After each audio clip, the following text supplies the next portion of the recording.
Hey, greetings. I'm Dr. Amirah Kweli, and I'm here at my humble abode.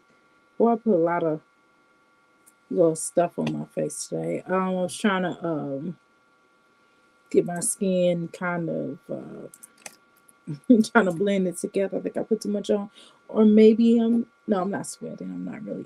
I actually kind of cold. My hands are kind of cold.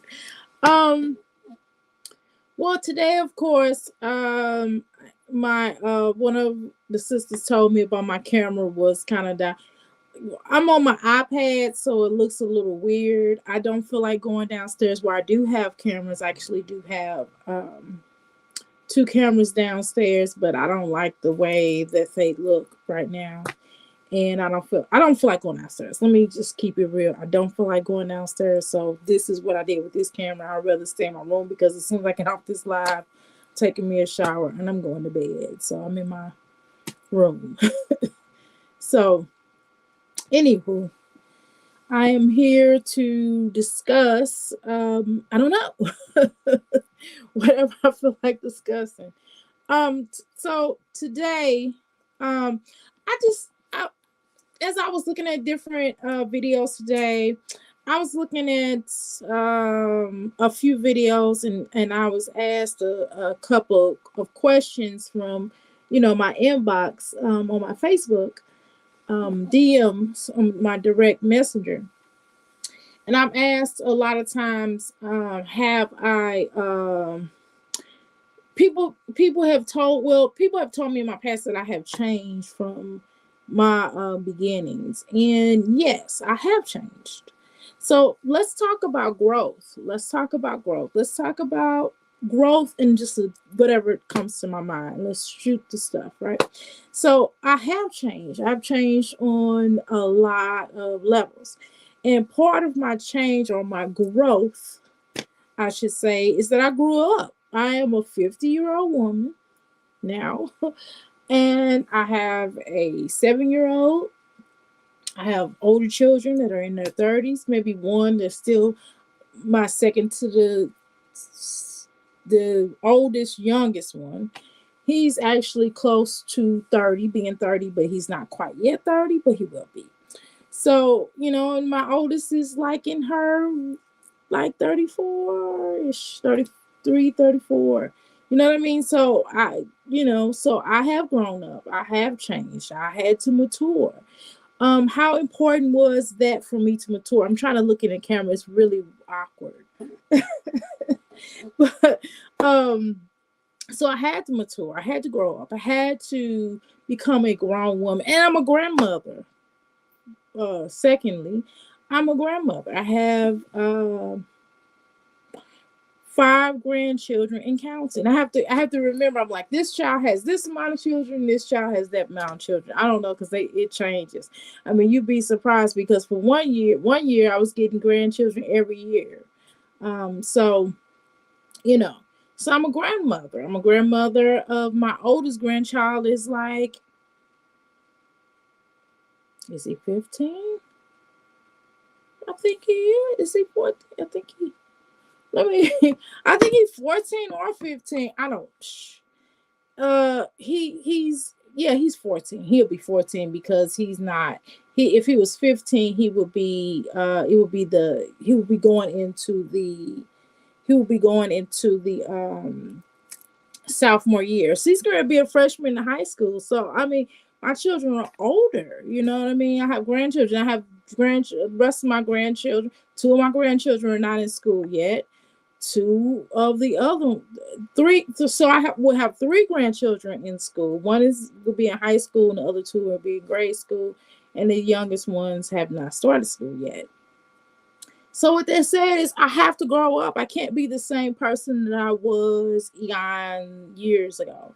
I can't, you know what I mean? I wear Nike tennis shoes, now.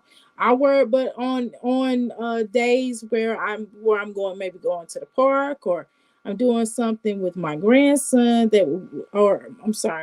doing something with my son or my grandchildren or something like that. I will be wearing, you know, tennis shoes.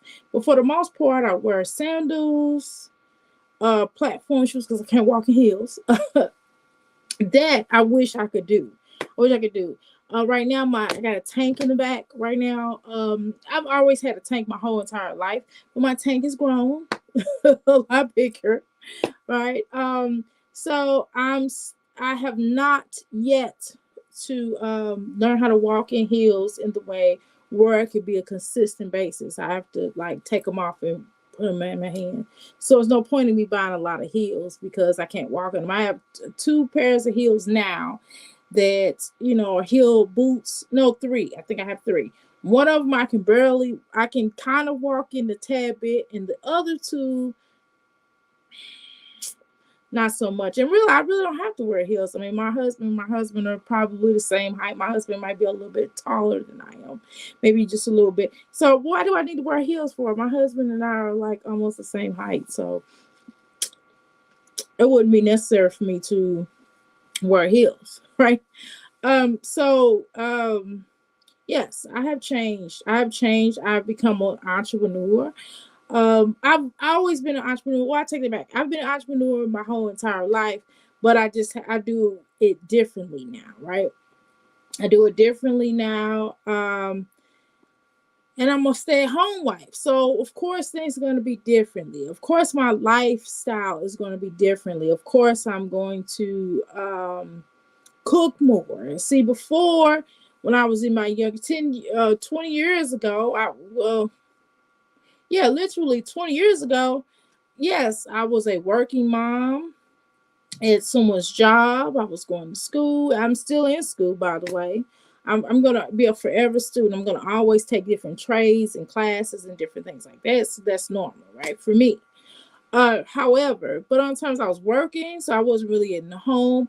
I cleaned up, but I couldn't really clean up the way that I want to, but on the weekends. Now I just clean up. I can clean up every day if that's what I choose to do.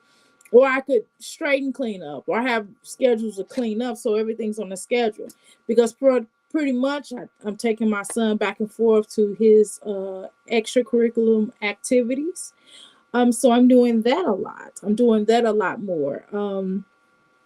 And to be honest with you all, I'm a different type of mom. I'm more hands-on. A lot of times when one of my other children were growing up, my older children, when they were growing up, I couldn't really be there because I had to work someone's job. I always had to work someone's job. I was always working two jobs at times, and even sometimes working a job, a hustle, having a job, a hustle, and having a business. So I was doing that. Oh, excuse me, or hustle, business, job, and more than likely going to school. That's what my children know me as. And then they ate meat, right? So it would just, I'd be like, trying to cook meat. So, you know what I mean? So like, cause I didn't eat meat. I haven't eaten meat in, God, I don't even know how long it's been. I've been a vegetarian for like 30 some years, to be honest with you, right? Vegetarian, veganish, plant-based eater, right? So so I have changed. And then too, I used to be in the movement, and I was doing a lot of things based upon what I knew to do in the movement, and based upon things and realities that I had to change. And there's certain things that I had experienced within the movement that I didn't want to continue with. I mean, some things will always stay with me. For example, I'm trying to think of something that would never leave my sight on the terms of movement wise, right? So yes, I'm still I still teach my son things, and I still talk about certain issues that we have within our community. I'm still involved with helping the homeless. I don't help the homeless as much as I used to, but I still do a little something from time to time. I don't do it as much as I used to. I used to be very involved with that. Um so I had to scale back from that. Um so I've always been a advocate of something. So I'm just in an advocacy of of uh of my business. I do it from a business standpoint. And also I definitely am an advocate as far as adoptees and adoptions and things like that for children. I do receive a lot of calls from a lot of different parents or parents who are adopting or adoptees, and we kind of discuss those issues and matters. So I'm advocating on those terms.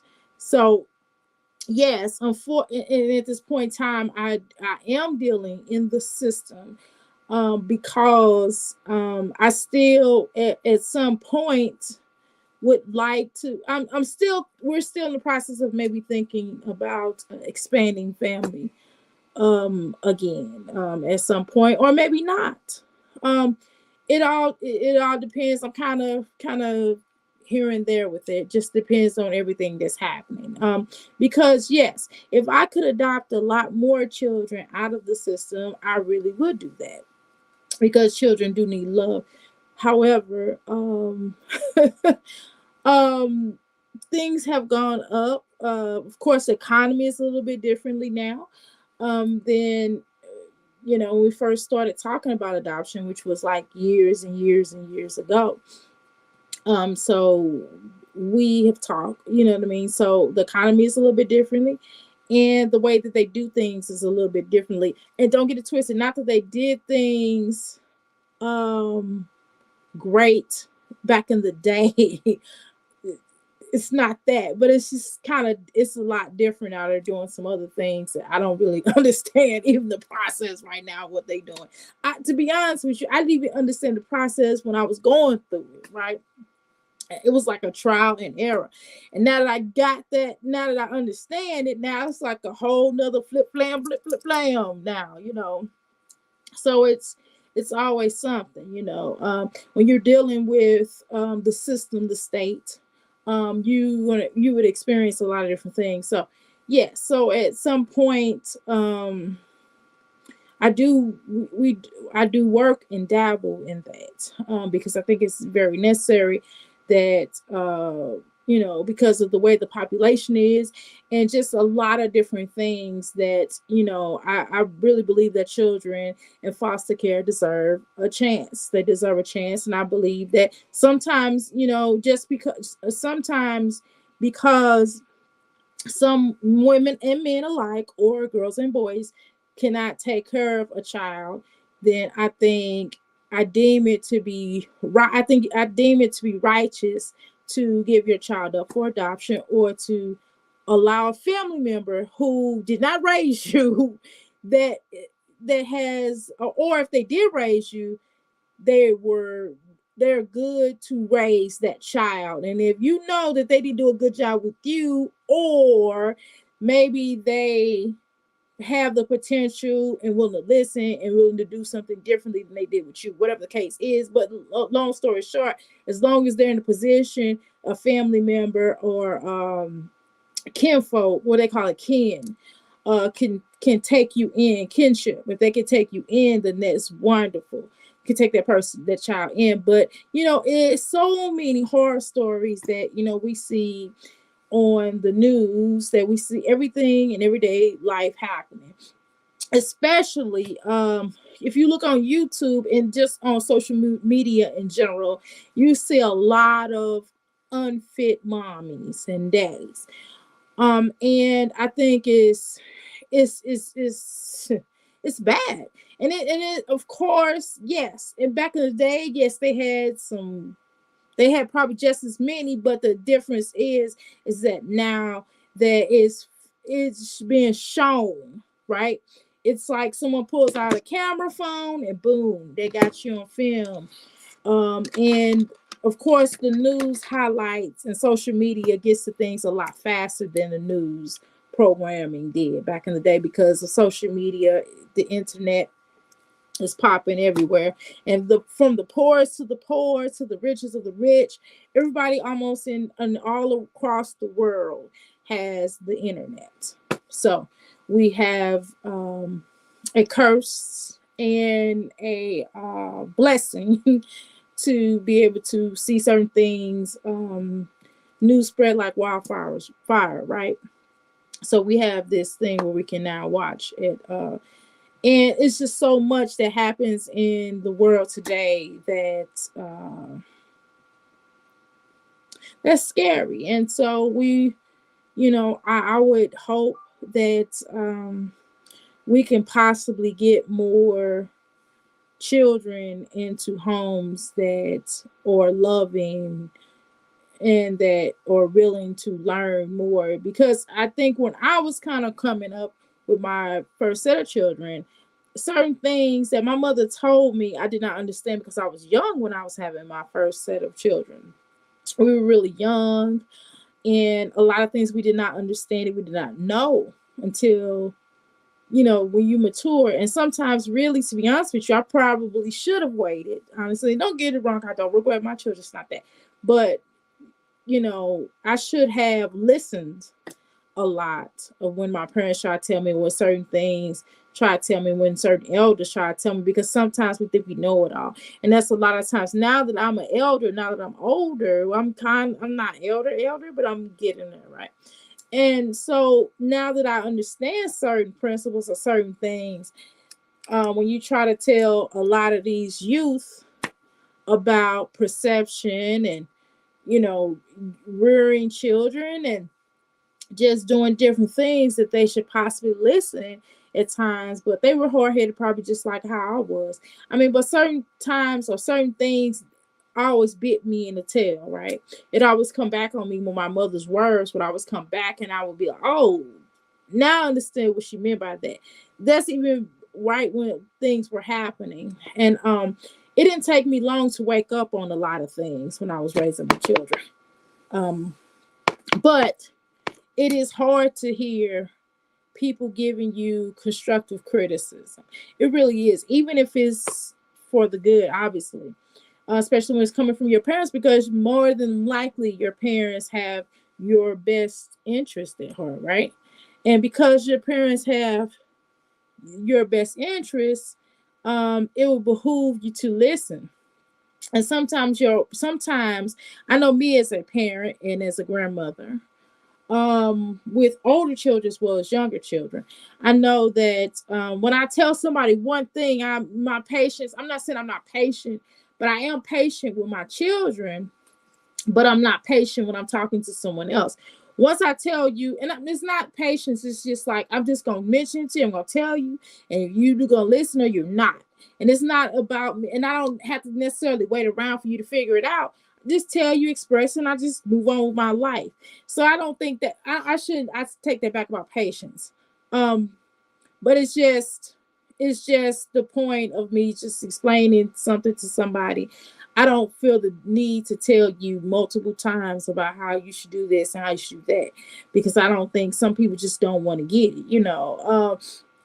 I had an associate that I would always tell her about, hey, they're doing a new program here. Hey, where I live at, they're doing where I live at, they're doing an option to buy or buy a home or whatever the case is. I would always mention something to her, and her husband, about different programs they can get into, different programs they get into with their children, different programs. And they both, it wasn't just her, it was him too. And they would try the program, and then they'd be like, oh, I don't like it. I mean, every single thing that I introduced them to that I was doing, and they would ask me, well, hey, well, what are you doing here? Well, how did you get this? Well, how did you get that? Then I tell them, this is what I did to get this, or this is what I did to get that. And then you tell them, and then they don't do it. Then they do it, and they're like, oh, I don't like it. So I've learned a lesson of just not telling them anything. And just, if they don't ask me, I'm like, I just tell them, hey, y'all, don't even ask me, because y'all know y'all gonna find some fault in it. So don't worry about it. I mean, I don't feel like wasting my time and trying to tell you about this program or tell you about this report repair. Because I remember one time I told him about this credit report repair. I said, hey, all you got to do is do this, and this, and that to help your credit. Or, I did this, and this kind of made my credit points go up like 100 100 more points than what I had before, and I'm slowly working on different things or whatever the case is, because we're in the process of possibly getting a house soon. So I'm telling her different things because she asked, and so she did. She's like, "Oh, girl, I don't know how to do that. I'm not doing that. Why'd you ask me?" And then I'm like, "Oh, girl, I'm going to take my child to this particular activity, and her husband came up there, and he brought the little boy up there, and they were like, "Oh, I don't like it." Why you ask me? You know what I mean?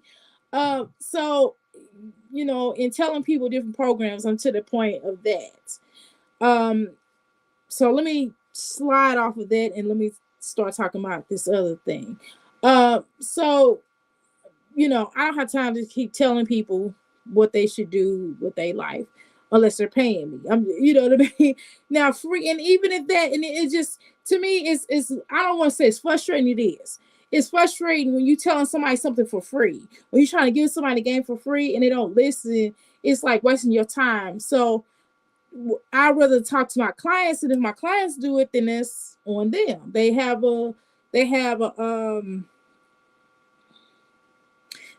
option because this is free will, and other people that I tell for free, they have a free will, but I'm not going to keep doing that for free. You know what I mean? I'm not going to keep talking to them about what they should be doing.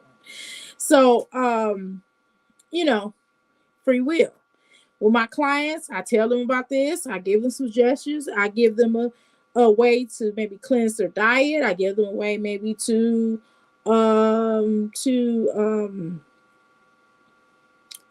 advice that I see when I'm giving them a reading, and I tell them about this card, and this is what this card said. This is what the energy that I'm feeling picking up. And either you're going, how you doing, Black and Bougie? I'm doing fine. How you doing, lovely? So I do that. I'm glad you're here. Well, I want to tell you something so bad, but I can't tell you on here. I want to tell you something so bad, but I can't on here. We have to talk about that. I will have to talk around about it at some point in time with you. You just don't know. But anywho, so I just find myself, it's just annoying to explain to people. I don't mind my clients. My clients don't irritate me because I understand. One thing I do understand about my clients is that, with anything, because I've had a therapist, I had to get therapy at one point in time. I've taken parenting classes. When you're adopting, you do have to take parenting classes. But I wish I would have taken parenting classes a long time ago when I had my older children, but that's a whole nother story. I mean, I probably would have made less mistakes. How you doing? I'm hungry. So I would have not made so many mistakes. I feel like my children don't feel like I did. I do. But ultimately, my children are great people. My older children are doing really good. I'm really proud of them. They're all working nice jobs. They're all taking care of themselves. They don't ask me for hardly nothing. What is my specialty, girl? I have a lot of different specialties. Like what? Okay. Okay, let me try to narrow down. That's a good question. Okay, let me try to narrow down. I'm a life coach, holistic healing, chakra cleansing, crystal healer. I'm a candle maker. What else I do? Now, y'all don't laugh. Now I know I got some chunk on me, but okay, I'm lazy right now, y'all, and I'm gonna really start working on losing more weight. I have lost weight, but I have not lost the kind of weight. I slacked off, y'all. I'm not gonna lie. Like when my birthday hit, y'all, I got happy weight. Okay, I'm happy in my life situation, and I do eat good. I'm a vegetarian. I eat really good, but guess what I don't do? I don't exercise like I should. I need to be on that bike, and I gotta exercise. And if I take this computer downstairs, and I'll show y'all be whooping my butt. But I actually do have like a little exercise little area that I could like do my exercise. I got machines and stuff like that. But anyway, and I'm a nutritionist. I said that to you, Black and Bougie, because I'm getting ready to explain. The pandemic did make me lazy. I ain't gonna lie. And then plus I work. I have a healing center in like 15 minutes away from here. So all I do, I have a desk. All I do is sit down and do my inventory if I'm making orders and stuff like that. Whole nother story. Anyway, so I'm what else? A fitness coach. Reason why I told y'all all that, because I gotta tell y'all what my specialties are. I'm a fitness coach. I'm also a shoot. I just got certified in that like about I think like 2 months ago, maybe in May. Yeah, like around my birthday, I got certified. Around my birthday, a fitness coach, nutritionist. I got certified in all of this around the same time. A personal trainer. I could probably use a life coach. I need some damn. I could use a nutritionist. I have to lose. I need to lose 80 pounds. Yes, yes, yes. Um, and I do tarot card readings. I'm certified to do all that. A lot of this stuff I'm telling you, I'm certified to do already. I'm certified. I went and got training and certified to do it.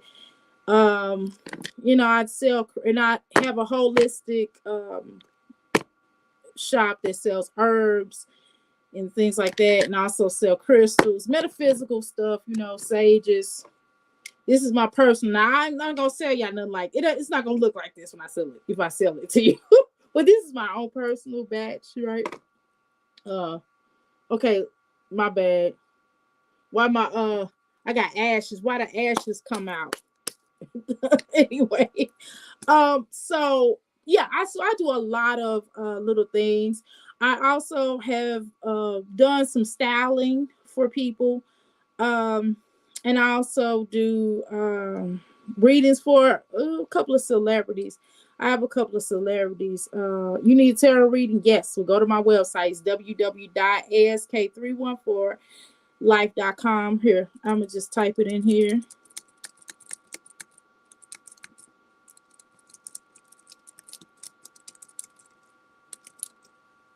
Okay, let me see. Did it come through? Yeah. Okay, so that's my life coaching, holistic, and all that. And this is my herb candle, stuff like that. If you want. Let's see. Okay. All right, hold on. Let me just go to my website. Hold on, y'all. Don't be mad at me. Hold on. I gotta go here just in order to pull it up.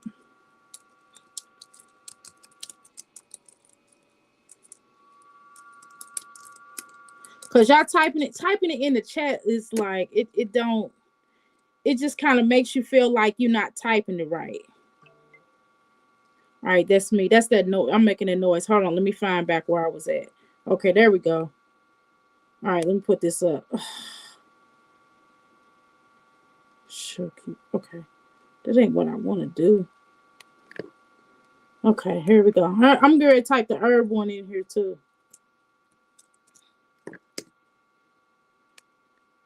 Okay, nope.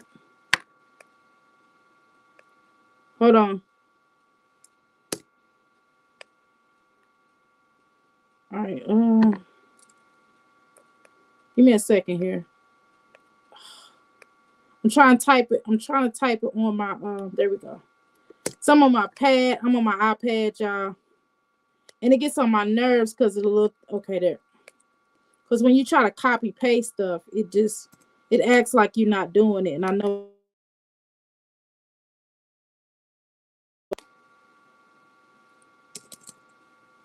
Hold on.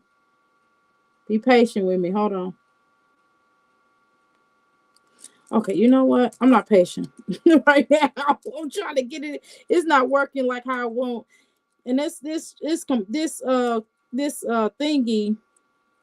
What is it called? Y'all know what I'm talking about. My thing needs probably charging up in a minute, and that's probably the keyboard. I got one of them little keyboards off of Amazon. Okay, so anyway, you go to that. And see, it's not popping up how I want it to. Anyway, just copy paste it. You should be able to go to it. That, boom. I should have just typed it together. Anyway, so I have a lot of things that I have gotten certified in. I got so many certifications, y'all. I'm a forever student. Y'all have you ever met a person who's been a forever student that always try? And I'm a metaphysician. Have you ever met somebody that's I'm a death doula? I just got a lot of stuff. I do a lot of different things. Hold on. Okay. All right, let me try. Let me see if it'll let me copy it now. See, it won't let me copy it. It says pay spoon. Okay. You know what? It's getting on my nerves. It is totally getting on my nerves. Anyway, I got it typed in the chat. I haven't, I'll show you my website. And I do websites too. I do resumes. I do I do a lot of stuff, y'all. I do I'm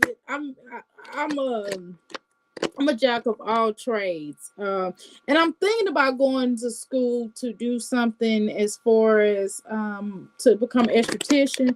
I'm thinking about it. I don't know, because to be honest with you all, and this is probably something that when if my biological mom moved down here, I would be able to um be a little bit more. I would have a babysitter more so, because my husband works. So, and yes, my older children will babysit my child with their sibling, but like, I don't, because I know how my children are. They will let him do whatever he want to do, y'all. I'm just not getting ready to let them do. I'm not getting ready to let. I don't want him keeping them, because I already know how he is, and I know how they are, and I know that I have a strict. I don't want to say strict, but I have a strict bed. I do. I have a strict bedtime for my son. Summertime right now is cool, but I have a strict bedtime. I have a strict, dietary that he's supposed to eat and things like that. And he just like, he's a charmer, and he'll tell them like, "Oh, mommy says I can have this, and mommy did not say that," and they'll give it to him. They're like, "Well, he said it," because I don't know, because I done already tried them out, because they'll come over here and spend time with him, or we'll go somewhere, and they be like, "Well, mama, he said you can have it." No, he can't. You know what I mean? So no, we're not doing the babysitting thing. So no, I don't want his siblings. But my mother, my biological mother, would kind of, she's better with him, because she works in the field. She works in she works at daycare. So she's kind of already, she understands that, right? So I wouldn't, and she's better with children. They're good with children, but they'll let him do whatever. They'll be like, "Oh, it's okay. My mama didn't let us do that. She let you do that." You know what I mean? They'll be hating too. I'm just gonna tell y'all the truth. So so that's why. So when she gets down here, then maybe I'll start going back. I would go to physical schools. Certain these schools are online. So he finesses the babysitters. Yes, he does. He does finesse the babysitters, and they will listen to him, because they will listen to him just because they want to, because they know doggone well I don't go for certain things. And then they'll be like, "Mama, you easy with him," or they'll be like, "Oh, mom, you let him do that." Especially my daughter, the oldest. She's a little hater. She's a Pisces. She's a hater. And then I have my youngest, my son that's next to him, but he's older. He's next to him in the sense of that he's the second youngest. He's young, he's older than him, but younger, but still younger than the other ones, right? So he would certainly, he got his handfuls. He already have his handful. He had 4 children. So I don't expect him to babysit him, because his children be running around. They be off the hand. They be jumping on the bed and all kind of wild stuff. That's why I don't come over. That's why I don't like coming over here as much, because they be like, "Grandma be telling me to sit down." I sure do, because you're not gonna really mess up my house. I'm trying to keep my house clean. I'm not Jasmine Deuce. My children don't run around. They have to eat at the table. We have my children have to eat at the table. They can't just come up here and walk up here with food and stuff. And if we have that, it's on special occasions, because I done cleaned up downstairs, and I don't feel like him, and I haven't cleaned up his room. We haven't cleaned up his room yet, so that would be why. Yes, I'm a grandmother. My oldest grandson, he'll be a freshman in high school when school start back, and my youngest granddaughter is. Well, he's a boy, the oldest. The youngest, I have 3 granddaughters and 2 grandsons. The youngest is a granddaughter, and she don't like me. She hates me. She screams at me when she sees me. She'll try to scratch me and hit me. She don't even talk. She's like two. She says little words, but she's not having a full sentence like the other one. She just looks at you like she crazy, like you crazy. She's mean. She's like, stop. But all she knows how to say is negative words. She just know how to say like, hi. You know, like my other grandchildren were like really nice and talking. This one, and she's named after my mother who raised me. Her middle name is. Woo, she's something else. That's all I'm gonna say. I'm just gonna say she's something else. And she's a Gemini. So yeah. You know what I'm saying? I don't know if y'all have any Gemini children, but yeah, she's something else. And I got my oldest granddaughter is a Sagittarius. She's always cries. Someone's always hurting her feelings. She always cries. And the second oldest granddaughter is a Scorpio. And all she does is dance. She's just like, my only son is a Gemini. Woo! I just think she mean. I don't think it's necessarily her zodiac sign, but she is really mean. Like for real, she is mean. She just looks at me and she scowls at me and she hates me. No, she really does. And they're like, stop saying that. I'm like, no, she really hates me. My husband's like, no, she doesn't. I'm like, yes, she does. That little girl hates me. Every time she sees me, she's just scratching me. And then I don't even have to talk to her. If I start talking to her, she'll just scratch me. She'll go, like I could be turned around. Like, let's say she's in her little high chair behind me. She'll just scratch me. They are mean. She just scratches me. I don't even be doing that to her. I can smile at her. She'll scratch me. She don't like me, but my oldest grandson loves me. He loves me. My youngest grandson, my other grandson, the oldest grandson, and my youngest grandson love me. And my namesake, well, she's named after me and her other grandmother. So, and actually, that name has meaning. That's what I like. So they put both of our names together, and her name is Amirah. Scorpio. Woo. She just busts out, and just start dancing. She just busts out, start dancing. She probably gonna be a cheerleader. She's really good at gymnastics. And she's like the bull. I don't want to say she's a bully, but I don't want to say she ain't not bully. She's kind of a bully, and the little boy is they be fighting everybody. Like if somebody mess with the oldest one, because she ain't gonna do that. She'll just go she'll just go in the corner and cry. But she'll set terrorists. And the other two, the boy and the girl, the boy is a Libra. The youngest boy is a Libra. My oldest grandson is a Cancer. He's sensitive too. But then I'm gonna tell you something. I'm gonna tell you who and I have two. I don't know about y'all. I have two sons that are Capricorns. I have two children of Capricorns. The two youngest, my two youngest sons are Capricorns. The 7-year-old and the 20-something-year-old, close to being 30, is a Cancer.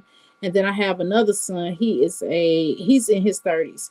He is a Aries, a sneaky Aries. He probably got a whole wife somewhere and probably 3 children that we don't know about. I promise you. And he's probably take care of them, and they just live in a separate union. He just don't want to tell nobody. I'm telling you. Because them Aries are sneaky. And then my oldest girl is a Pisces. Woo! I'm gonna tell you who gives me the most.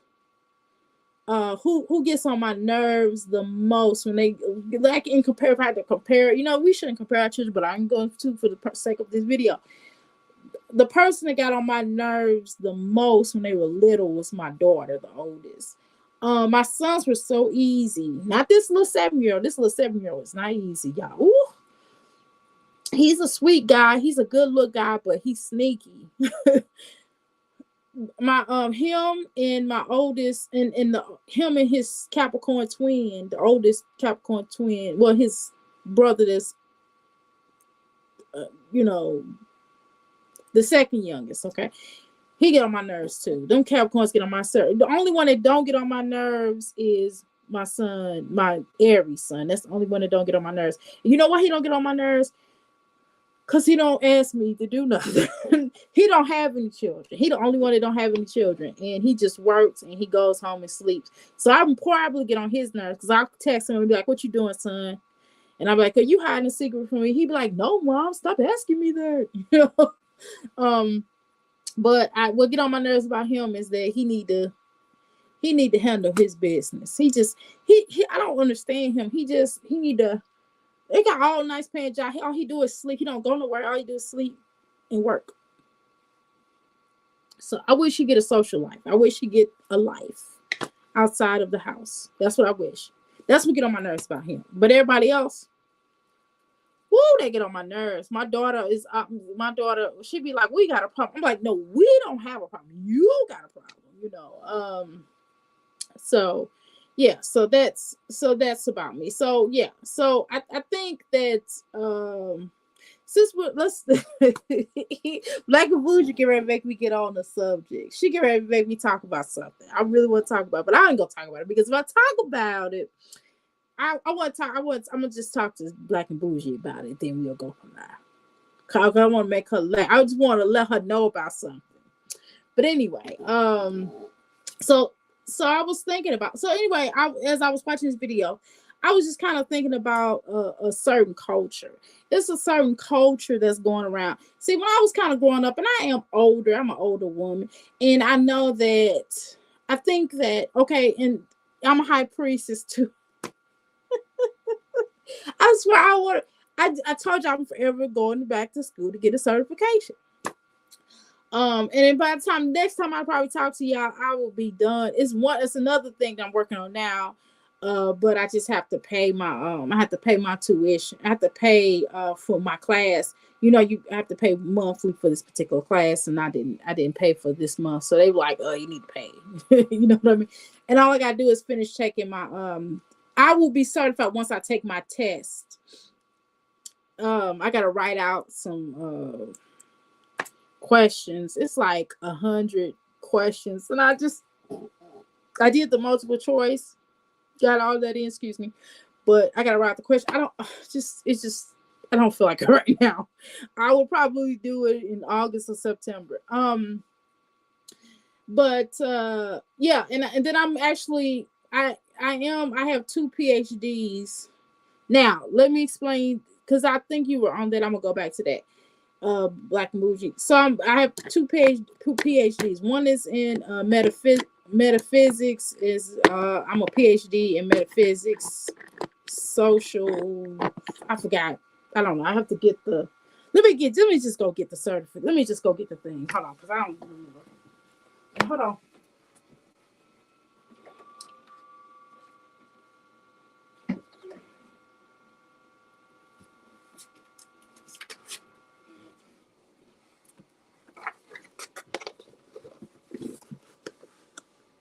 Okay, so that was Dr. And then I have another one in Dr. Divinity. I have another one in that in Dr. Divinity. So I do that. And that's an honorarium. The other one, I mean, I'm just gonna be honest with you. That with the second PhD, I didn't do nothing but pay my money.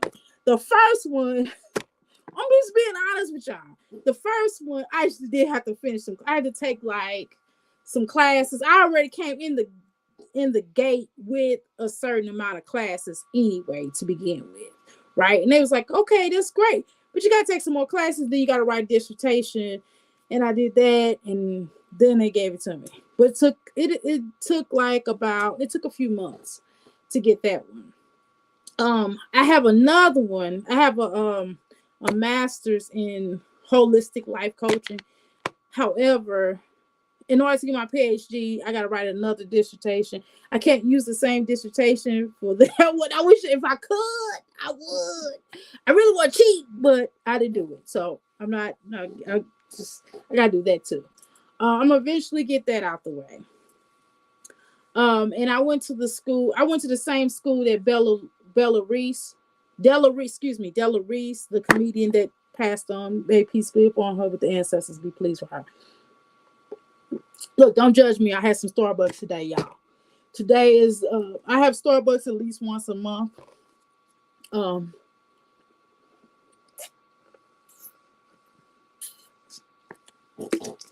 okay, don't judge me. But I have it once a month. I have a taste for it. Because I usually just make, if I make coffee, I usually just make my coffee. I hope I show my rump. But when I make coffee, I make my own coffee. Usually when I drink coffee, I drink one cup of coffee a day. I narrowed it down because I used to drink several, and I've narrowed it down to one. So anyway, we can lose weight together because I gotta lose about 40-50 pounds. Once I lose some weight, once I lose that amount, I'll be good. I mean, I really don't want to be skinny because I'm not. Once I met my biological family, I realized I'm not supposed to be so skinny, but I'm not supposed to be so big. But anyway, enough about what I specialize in. I just thought about. I had to break that down. So I was like, actually, did I answer a question? So then, anyway, that's about the size of it. So let's talk about the culture. So I don't want to be judgmental because I do have a lot of vast different type of clients. I have different clients who are of all walks of life, all professions. And I just meet with them on the page that they are on. But what I've noticed here in this society has changed vastly. Oh, I forgot to put my number in here. This society has really changed because I remember at one point in time when we dealt, when you were on drugs. I'm not saying that people shamed you when you were on drugs back in the day, but they were it was like, okay, it's an illness, you need help, you need to go get help. Now it's kind of like it's like a drug culture to me. It's like, drugs are welcome, right? And I'm not talking about like wacky tobacco, I'm talking about hard drugs. Like hard drugs were not necessarily people would talk about you if you were on drugs. Yes, they would, because back in the day, the stereotype of a person that was on drugs, you lost all sense of mind and hope, and you pretty much did things that you normally wouldn't do. Yes, I'm in Kentucky. Yes. Please text me so I know, because somebody try to hack into my phone. It's weird. They so now I'm getting a lot of calls from everybody in Kentucky. I'm like, I'm not answering all these different crazy calls. So I have to tell people. I get to the point I'm just like, ugh, but it is what it is, Yes, I live in Kentucky here currently. Okay. That's a whole nother story. But originally I'm from St. Louis. As I don't know if you can hear the twang in my voice. If y'all heard me say her or something like that, then that's St. Louis. So people so yes, you were looked up on. Okay, let me just cut all the cheese. Okay, let me just keep it real. Yes, you were looked up on bad if you did drugs. Yes. Now this is like the drug culture. I'm trying to talk polish. I just gotta talk real. Yes, you were looked up on badly if you did drugs, right? So now it's kind of like cool. Hard drugs are accepted now, I guess, for this society. A lot of things that were negative when I was coming up are now positive. Like, when I was coming up, y'all remember, and yes, there was a such thing as balance in music. Like you had, like if you were in the mood when I'm 50 years old, okay, 73, right? So, you had if you went to the club, they'll play Too Short, and Luke or NWR. You know what I mean? And if you were in the mood to listen to freak nasty music at the club, hey, and more, hey, you listen to it, you know what I mean? But when you go home, on the ride home, you might be listening to Tupac, or you might listen to old school music like Marvin Gaye, or you know what I mean, or or if you were in the mood you wanted to listen to, when you felt down or whatever, you put Mary J. Blige on. You know what I mean? I'm going down. You listen to that, or you know what I mean, or you listen to neo soul, you listen to Anthony Hamilton, you listen to music, you listen to N.E.R.E. I am ready for love, or you listen to Erykah Badu. You know what I mean? It's just kind of a balance, or you go old school. Like I said, or you might want to listen to Elton John. You might even listen to Aerosmith. Frank Sinatra. Whatever. I do listen to Frank Sinatra, y'all, but that's a whole nother conversation. But yeah, so you just had a variety of music to listen to, and you flipped on the radio. Not so much now.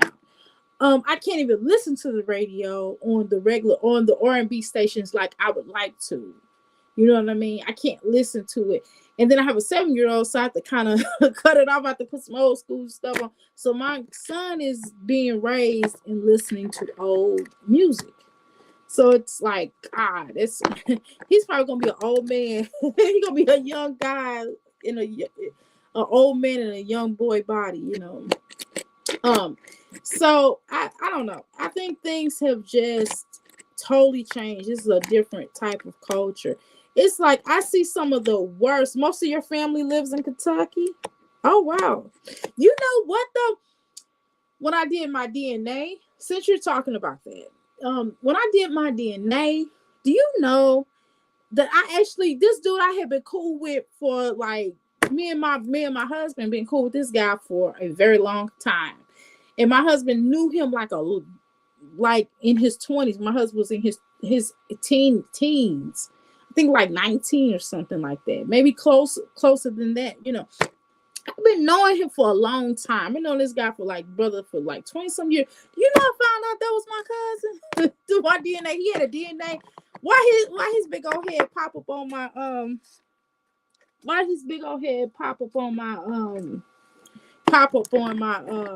DNA thing, my ancestry thing. It's so funny. But I actually found I have family here actually. But I mean we're like long distance cousins. It's not like we're like right up front. Yeah. So yeah, I thought that was pretty funny. But yeah. So I just think that this is a different culture, and I don't want to be one of those older people that's like, oh, y'all suck. You know what I mean? Y'all, you suck. Because here I'm a life coach, and I don't think that's fair. And I'm trying to be, non-judgmental. However, what am I supposed to say? I mean, it's wild out here. It's just so, like I say, everything's negative is good in this society. And I don't understand. I don't get it. Like horrorism is very popular. And that's and I know a theory, I know a thing of owning your sexuality and owning your body and feeling comfortable with your body, because I teach that, right? Because I'm a high priestess. I teach that. I teach people about being able to express themselves in a sexual manner if they needing to. But I think I'm a little bit differently. I think I teach them to do that behind closed doors more so. Or if they do, just be, I don't know. I just, it's just, I can't. I just can't lie to people and make them feel like, and this is not me putting anyone down. I just can't lie to people and tell them that, that their past, because your past does come back and bite you. I mean, nobody wants to live in their past, but just remember, because we all have a past. We all have a past. And there's certain things I've done in my past I don't talk about. I don't talk about, you shouldn't talk about things that you did back then. But I don't want to shame people for how they live, but I would like to tell people there are alternatives, right? There are alternatives into not going down certain routes, because sometimes things are like rabbit holes. So, like the drugs, you have, because at the end of the day, you're going to end up having to heal from them if you want to live, right? Um, because, you can't do crack forever, or can't do heroin forever. Eventually, it's going to catch up with you. You know what I mean? It's going to catch up with your organs. It's going to mess up your body. It's going to mess up your relationships with all your family members. People are not going to trust you. You can cause you lose jobs, homes, cars. I said relationships. It's gonna cause you to lose your own mind. Most of all, it's gonna cause you to lose yourself. And a lot of times, I think that a lot of times when people, and it's not a thing of, if you are dating and you're a mature adult and you're dating this person, it does not work out. And so, or you want to date people and you want to get to know a person and you're dating a bunch of people and you're trying to get to know them because you're trying to find the right person for you or you want to have fun, right? So cool, fine. But I think it's a level of how you do it. That's all I'm saying. It's a level of how we date. It's a level of how we do things. Because eventually, sometimes they can come back on you because sometimes, and this is not to say that, because people have lost their virginity to one guy they were with for a very long time, and they say, "Hey, I wanted to give myself to you. I'm in love with you," and then they got the, HIV, or it got something they couldn't get rid of, at that time. You know what I mean? So I don't want to say that if you date around that you could possibly get disease. I'm not gonna say that because you could be one person and get a disease, right? Depending on what type of person or mate you have, or if they knew you, they had it when you got with them. So it's not that. It's not just that. A risk of having multiple partners without protection, can cause you to get diseases and things like that. But spiritually, I have to tell you, as a healer, I have to tell you that when you're sleeping with, hey, my keyboard came up because it sensed my energy. I mean, it sensed my fingers coming on it. So it's also spiritual. It's not just, people have to understand that, I'm not doing a slut shaming, but I'm just telling the truth. What happens is if you're sleeping with this person, you have intercourse with this person, you are kissing this person, or you even conversating with this person, you being around this person, guess what happens? You do soul ties, kissing, connection, all that, soul ties. So guess what's gonna happen? You've been with this person, you've been with that person, and you are creating soul ties with each and every person that you dated or been with or kissed and things like that. Y'all souls combined, and guess what? We're gonna have to end up doing. Because by the time you come to me, you're like, I done had 20 men that I done slept with, and none of it worked out, and they all ended horribly. And oh my God, I'm going through a breakup right now. And I want to find somebody that I really want to settle down with, that really has the best interests of my heart, and I have the best interest of them. I'm ready to settle down. So guess what we got to do, girls? We got to do soul ties. We got to remove all them soul ties of all the men that you slept with, that you've been around with, because you were Sukiyana it.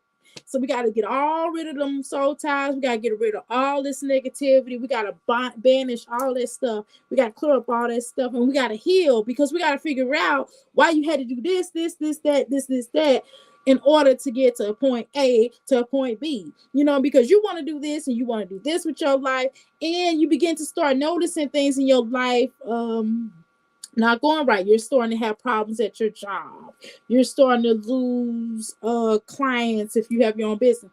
You're not able to progress. You're not getting along with your children, or you have a lot of negativity with your parents. You have not healed from your father abandoning you, or your mother abandoning you, or maybe your father didn't approve of something and I'm not talking to you no more. You got mad at your father. Whatever the case is, we got to heal from all that, and we have to discover, why do you have the need to date a gazillion people, and why it didn't work?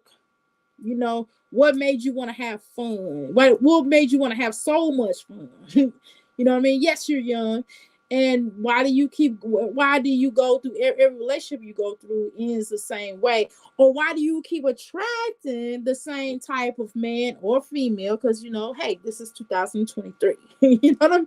Why you keep attracting the same type of female or male? Why is that? You know what I'm saying? Because it's soul ties. Because all combined with the soul ties, because you have not healed from the very first person that you done laid down with.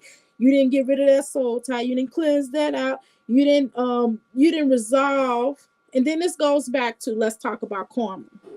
I know I'm I feel like I'm going everywhere, but my heart is just compelled to talk about this. Okay, so please forgive me. Please forgive me if I'm going everywhere.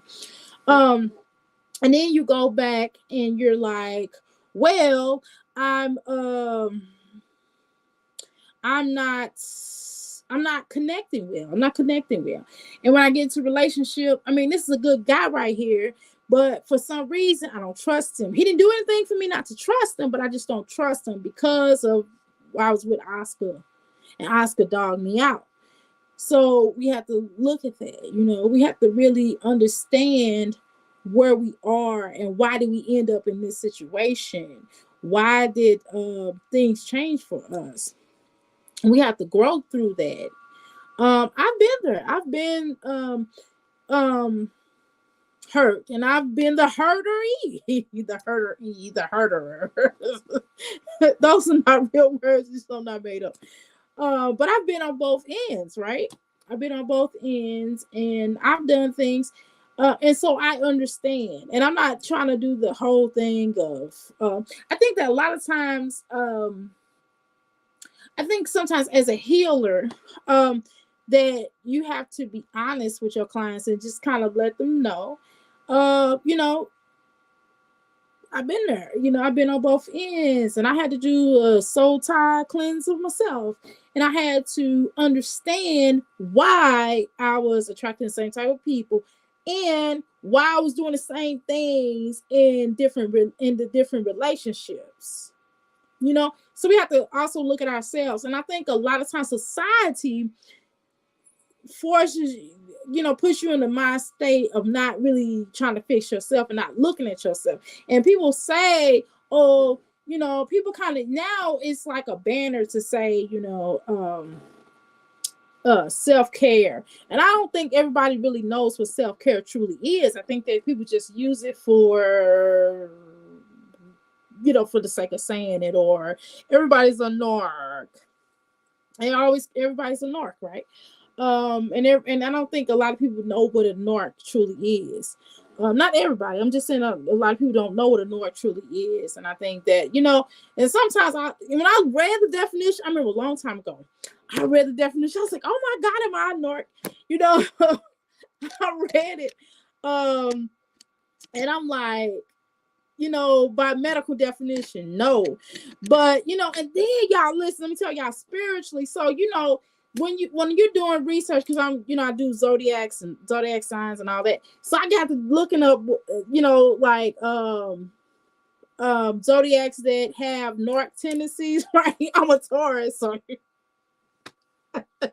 and my husband's a Leo. It's like, we know. My husband's like, we know. I was like, yeah, oh my God. So by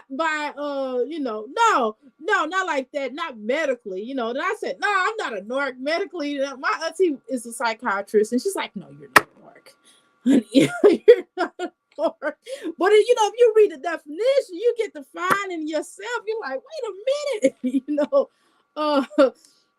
wait a minute. I'm like, I'm not cold-hearted. I'm not cold-hearted, but I am a person who will cut people off if it's too toxic. I can only deal. It could be family. If it's too toxic, I can't really deal with all that. It's a lot to deal with. You know what I mean? I don't want to be around people that's going to bring the worst out in me. Right? When you're around people that bring the worst out in you, it's not help. It doesn't help you. It does not help them. Right? So I don't want to have friendships, which takes me to this.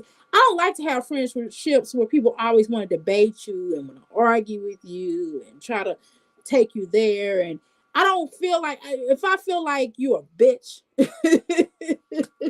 in my head, or and I feel like I'm gonna say it or call you that, then I don't want to be friends with you because the word we talked about this last time I had this live. I said, we talked about the word bitch. I don't want to be calling a bad bitch. I mean, I'm a mirror.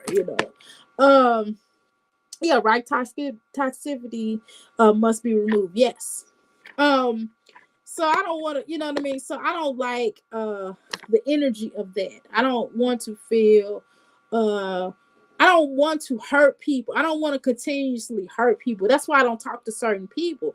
Y'all ever have friends where you really cared about them, but they triggered you in a lot of ways. And I have one particular, I don't want to call her a friend because she never really was my friend, but she was an associate. You ever had an associate or a friend or a family member that was very, I'm not saying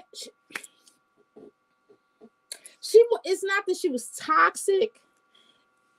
She just triggered me. Let me give you an example. I know using the words of languages of saying triggered is something that everybody uses, but it's really just what it is in this case. Okay. So let me light this sage before I start talking about that, y'all. Give me a second. Let me light my sage.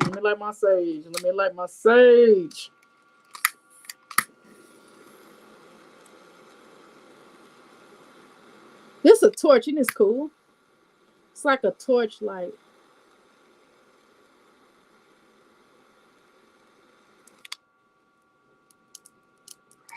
All right, cool.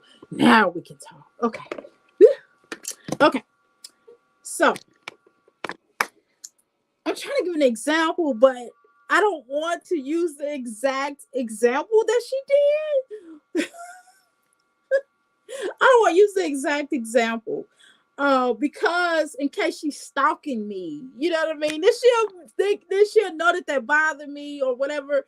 She'll know that you know what I mean. I don't want her hitting on no levels. Okay, so I'm trying to think. I'm stalling you guys because I'm trying to think of a situation. I'm sorry, I'm talking with my hands. I'm doing that St. Louis thing. St. Louis, we be like this. I'm trying not to do that. So let me give you an example. I'm trying to think of an example. Okay, so I was talking to her, and I guess she had to do something. So she puts her husband on the phone, and he started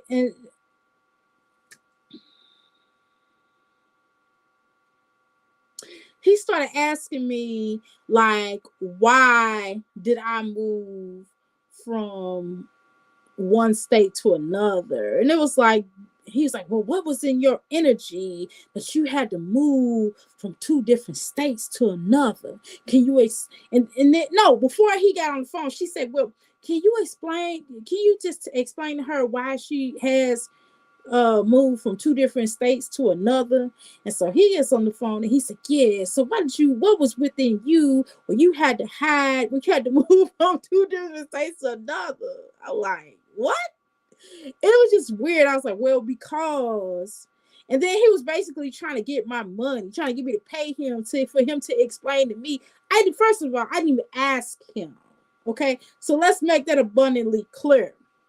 First of all, Negro, I didn't even ask you why. I didn't ask you, Negro it or Negro O, why I did X, Y, and Z. I didn't ask y'all. I'm just having a conversation with you, like, hey, I'm doing fine. How are you doing? You know what I mean? Type of thing. And then to me, she's like one of those people that, like, she always tried to pick at you where she thinks you're vulnerable, and I'm not vulnerable about why I moved to 2 different states. I can tell you why I moved to different states. St. Louis wasn't really I wasn't really progressing the way that I need to, and I fell in love with someone here in Kentucky. I mean, it's clear, you know what I mean? So I moved to Kentucky for a better life. That makes sense. So my metaphysical energy ain't running from nothing. I just wanted a better life for myself, and I'm doing way better than I did when I was in St. Louis. So let's be clear about that. And all my children are here. So I'm happy with that. You know what I mean? I made the very best decision possible. So when people, so sometimes people try to pick at you because they think that you're vulnerable at certain things. It's not a way of healing. Like me as a healer, I'm not trying to pick at your vulnerabilities to like, yeah, I'm better, and to strike at you to get you to spend more money. No, I am I'm trying to help you to work on whatever it is that you need to work on. And once I see this vulnerability that you have, and that you have admitted that you have, I want to work through that to help you to be a better you that you are. That's the point. You're already a good person. You already got something in you beautiful. I just want to bring more of that beauty out. That's all I want to do as a healer. And it's just like with her, I'm just looking at her and her boyfriend. Like, what are you talking about? And it was just like, some people try to trigger you. And it was like a trigger because it reminded me of being in a class. I remember I had this class. Okay, so let me tell you this. So I was going to school for beauty. And during that time, I had just had a child. I had graduated earlier from high school. And I had this child, and I worked like a little fast food joint restaurant. And then I had like a little hustle on the side. And then I was going there full time. So quite naturally, I'm going to be tired because this lady was lecturing. She wasn't lecturing in class for you to do this. She wasn't telling you about hair. She was just having a conversation about life. And it wasn't even about the school. It wasn't even about the class. And I fell asleep. And then she like pinpointed on me and just started kind of going in on me about me falling asleep or whatever. She wasn't talking about, it wasn't even class related. I promise you, this was the weirdest school I had been to. Let me tell y'all something. The name was school. I'm going to tell y'all the name. It was Progressive Beauty School in St. Louis. And this woman, it was weird because, they had hired, I'm telling you, this what happened. They had hired private investigators to find out what you was doing on your lunch. I've never in my life heard of this. This was a beauty school. Whatever somebody go do on their lunch is their business, and ain't got nothing to do with you. As long as they not come, like if somebody came in there drunk and you can visually see that they're drunk, then obviously you have to send them home. You have to eventually put them out if they come in like that. But if it's not like that, then why are you doing, you know what I mean? And it just kind of triggered me. That probably one thing has probably nothing to do with that, but that was the thing that I thought about when they were talking to me. And I just remembered that. And I just kind of looked at her and I was just like, look, I was like, I don't need you. And then right there, let me know. I said, look, I already explained to you, it's not all what you think or what are you trying to do. I don't need your help in trying to figure out why I left this place to come here. I'm perfectly happy. Now, if I had came to you all and said, hey, I'm unhappy about my life, I just told you I was happy. It was weird. It was totally weird. I done already told you I was happy. Oh, girl already knows I'm in a healthy relationship now. I wasn't before. Okay. I am now.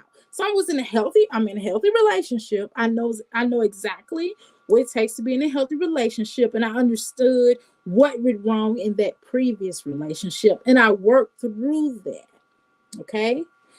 And so it makes a difference. Now, if she was talking to someone who asked for her help, number one, secondly, who asked, and it was just like a money grab. It was like a money grab, one, and then two, it was like a way of trying to put me down for no reason.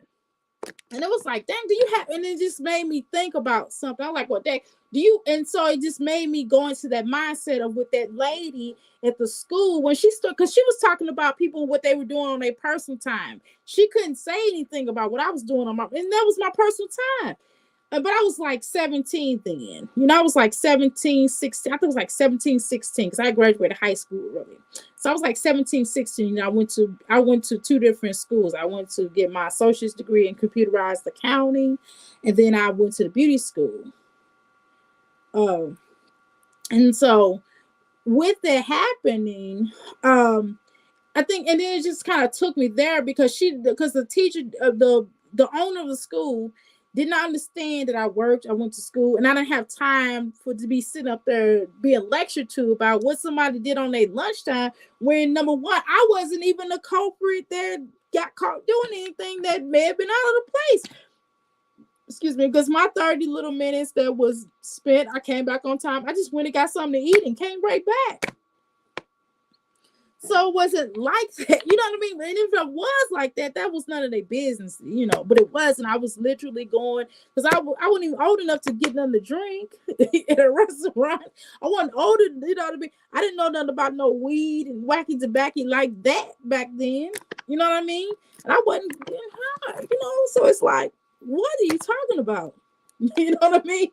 So you kind of look at that and you go, wow, okay. So when you look at things like that, you begin to wonder, and so that kind of made me go back to that mind state of like, what is this conversation have to do with me? You know what I mean? And that triggered me, and it just kind of made me feel like, and it just kind of, and then made me begin to start looking at her like, well, what's going on with your life in your relationship that you're in now, that you have to come to me about something that is totally nothing to do with whatever is in his head, your mama head, your daddy head, your granny, and everybody else head. I have nothing to do with me, Why don't you focus on this and this and that? And then she was like, well, it just was weird. So I've known, so that was I think for me, I felt like there was a toxic relationship that every time you get on the phone with that person, they're always pointing out this and this and that. And there's nothing wrong with a person if you haven't seen a person in a long time and they want to make you laugh. They might be like, girl, you remember when we did this or something. You know what I mean? If it was something funny, cool. You know what I mean? Don't nobody want to talk about something that's in a person's head that has nothing to do with you, or really nothing. I don't know if it had nothing to do with me. So what are you talking about? You trying to probe things and see sometimes what I've noticed, and that's why I don't really have. That's why I have certain type of friendships, right? I have certain type of friendships, and it's not that I don't have friendships where people don't or are afraid to tell me the truth. No, I actually do. I have quite contrary, the opposite. I have people that tell me that's not afraid to tell me the truth, and that's fine. I'm approachable, right? But I don't like relationships I don't like relationships where people aren't honest. It's like one-sided relationships where you basically tell them all your business, they don't tell you anything, right? and some things aren't, and when you're married, like I am, you don't really tell people about your marriage like that, unless it's, whether it's positive, negative. Sometimes some things is just between you and your husband, whether it's good, bad, ugly, or indifferent, right? It's a different than just being boyfriend and girlfriend or whatever, man, woman, girl, girl, boy, man and woman or whatever. But it's just certain things. You look at a lot of these toxic relationships or friendships. And so for me, and it's not a situation where I feel like, oh, I can't be friends with women, and women cause a lot of problems. It's not that way at all. I'm for creating healthy relationships or bond with other women. But it's going to be done the right way. It's not going to be done based upon falsehoods and jealousies and liarships or competitive energy. I don't want to compete against friends. I don't want to have a competitive relationship with people. I don't want to have a competitive relationship, intimate relationship with my husband. And I damn sure ain't finna have one no chick. We're not gonna be arguing and comparing each other's children or whose children are worse, whose childhood is the worst, who has the best childhood, who mama's the best, whose daddy's best. No, that's all unhealthy. That's because that's some things that lets me know that you have to heal some of your trauma, that you feel like that you want to be competitive about, like your children, or you competitive about what you're doing and what you're not doing. Oh, I'm a better reader than you. I've had friends. I've created friendships with folk on. I've had relationship or friendships with people who are in the same field as me, and some of them we got along, and some not so much,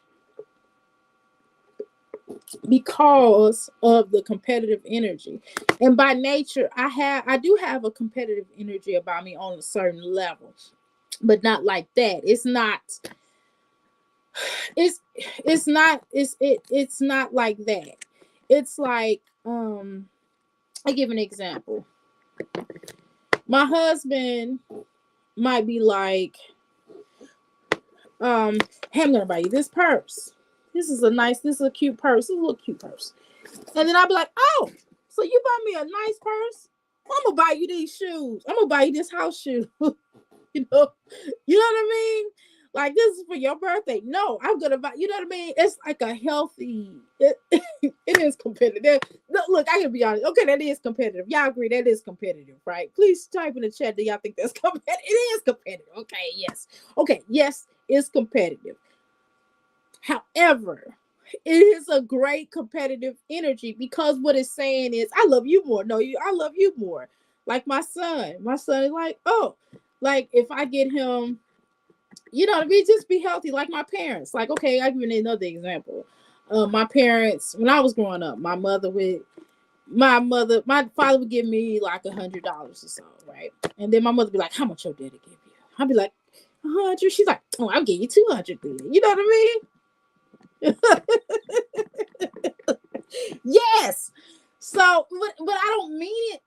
It's not negative. It's just like, oh my God, thank you. Oh my God, thank you. You know what I mean? Just like kind of like that, in a good sense, but not competitive. Where, you know what I mean? If we're gonna be competitive, I would rather be competitive on the terms of, oh, I took you somewhere nice, but I'm not throwing in your face. I'm like, girl. And like, for example, my birthday is May the 3rd. I have a friend of mine's, her birthday is in June. I'm a Taurus and she's a Gemini. So she took me where I wanted to go for my birthday. And she's like, oh, I thought you may want to go somewhere differently. I'm like, girl, no, I want to go here where we lived the last time.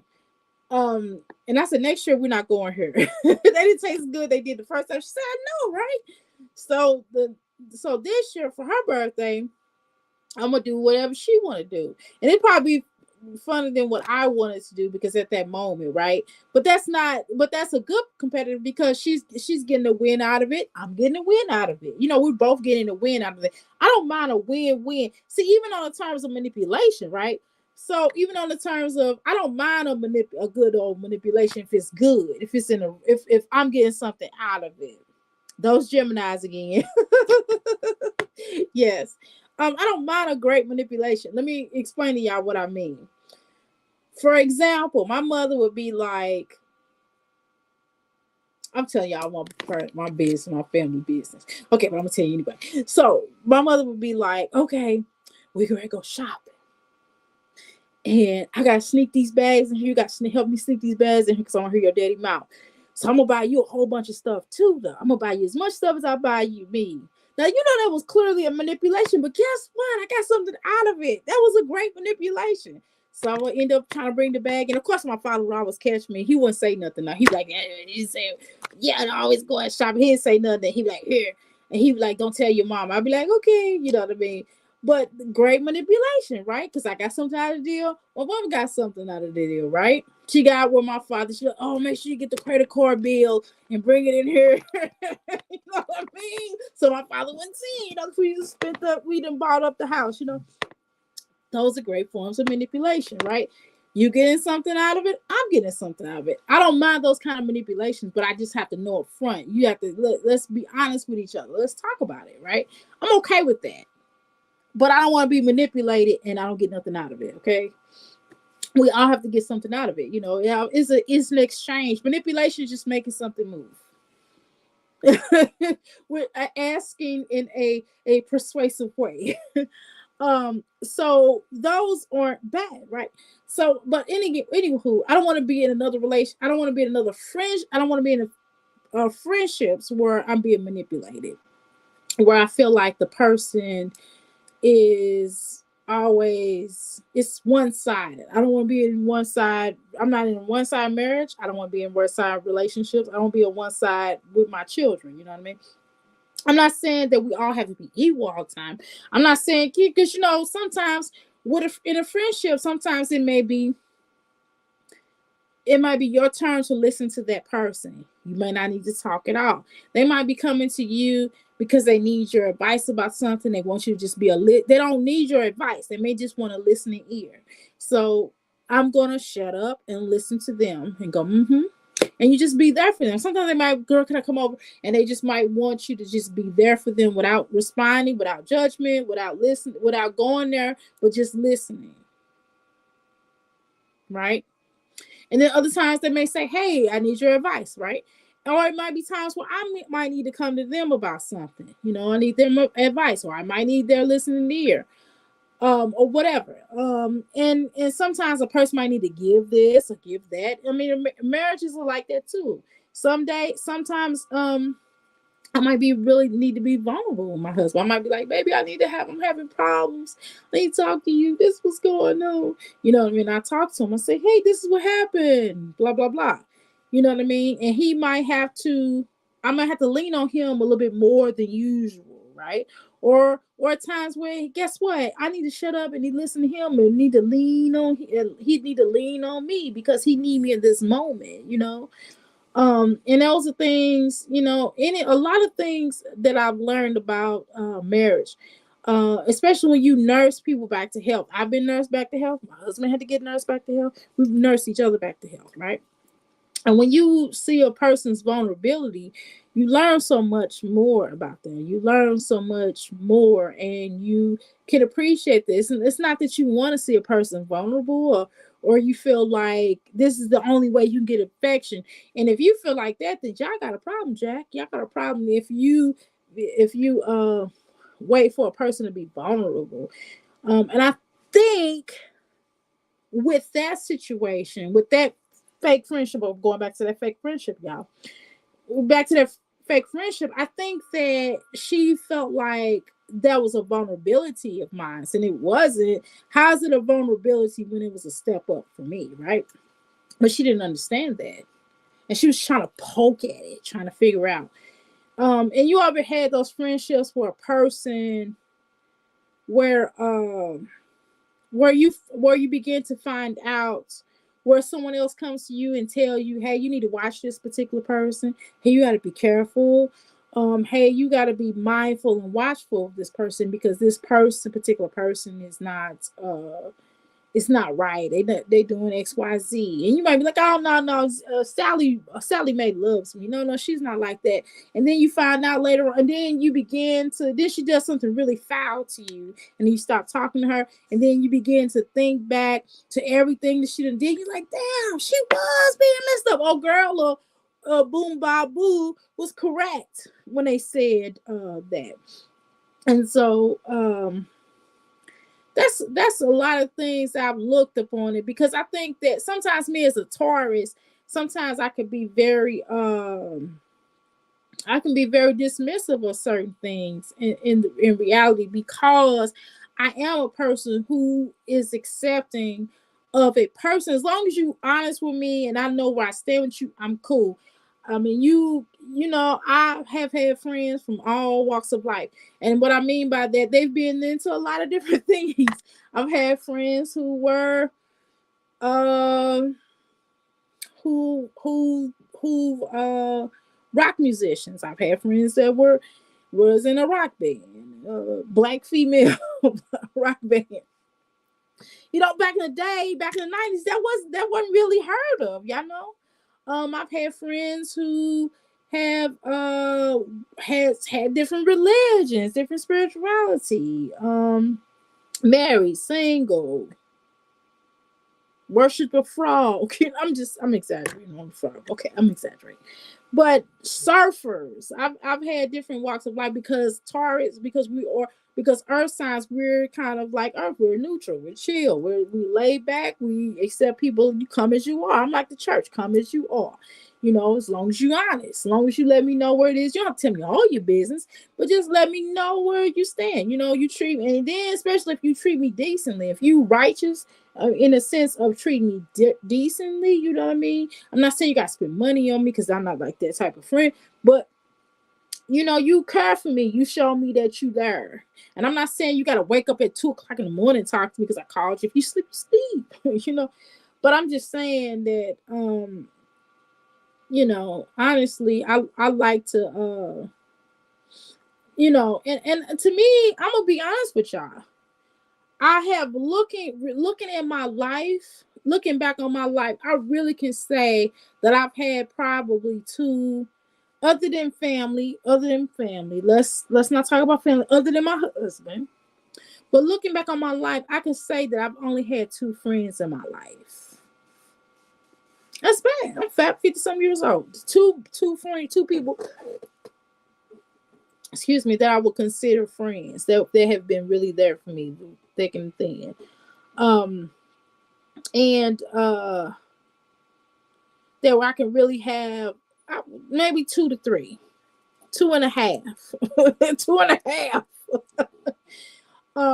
And I think that, you know, friendships, um, friendships are, you don't have to have friends, right?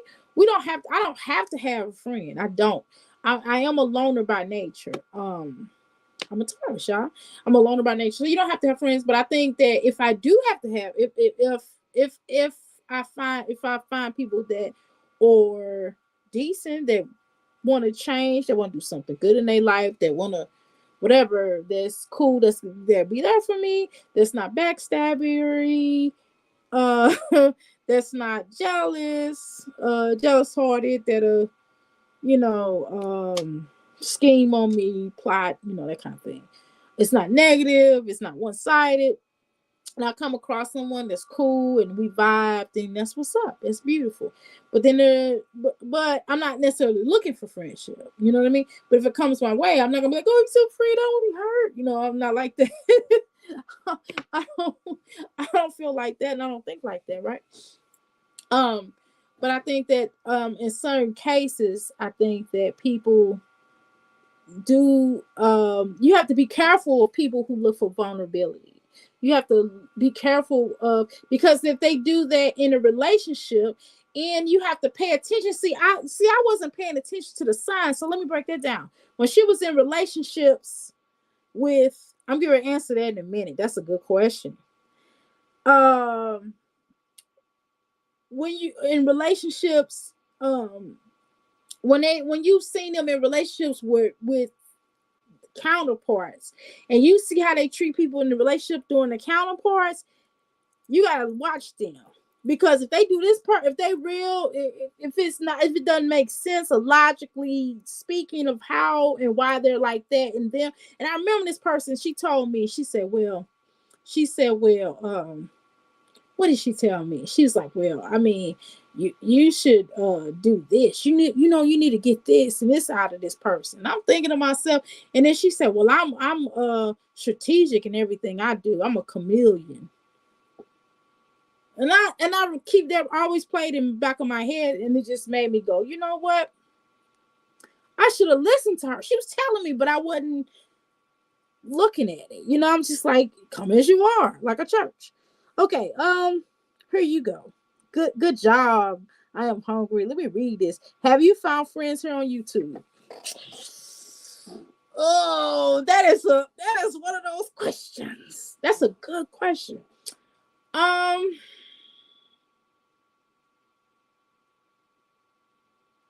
I have found people here on YouTube that I thought were cool, but we never met like in person. Like I've the people, some of the people that follow me know me in person. So a couple people know me in person. No, actually know me in person. Live like in the same city, or they lived in the same city that I used to live in. Right. So I have found people here that I have thought was cool. But I think that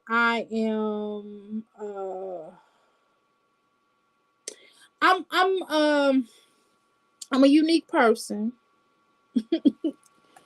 and I think that what happens in relationship on in YouTube, um on YouTube, how can I explain? On YouTube friendships, if there's such a thing.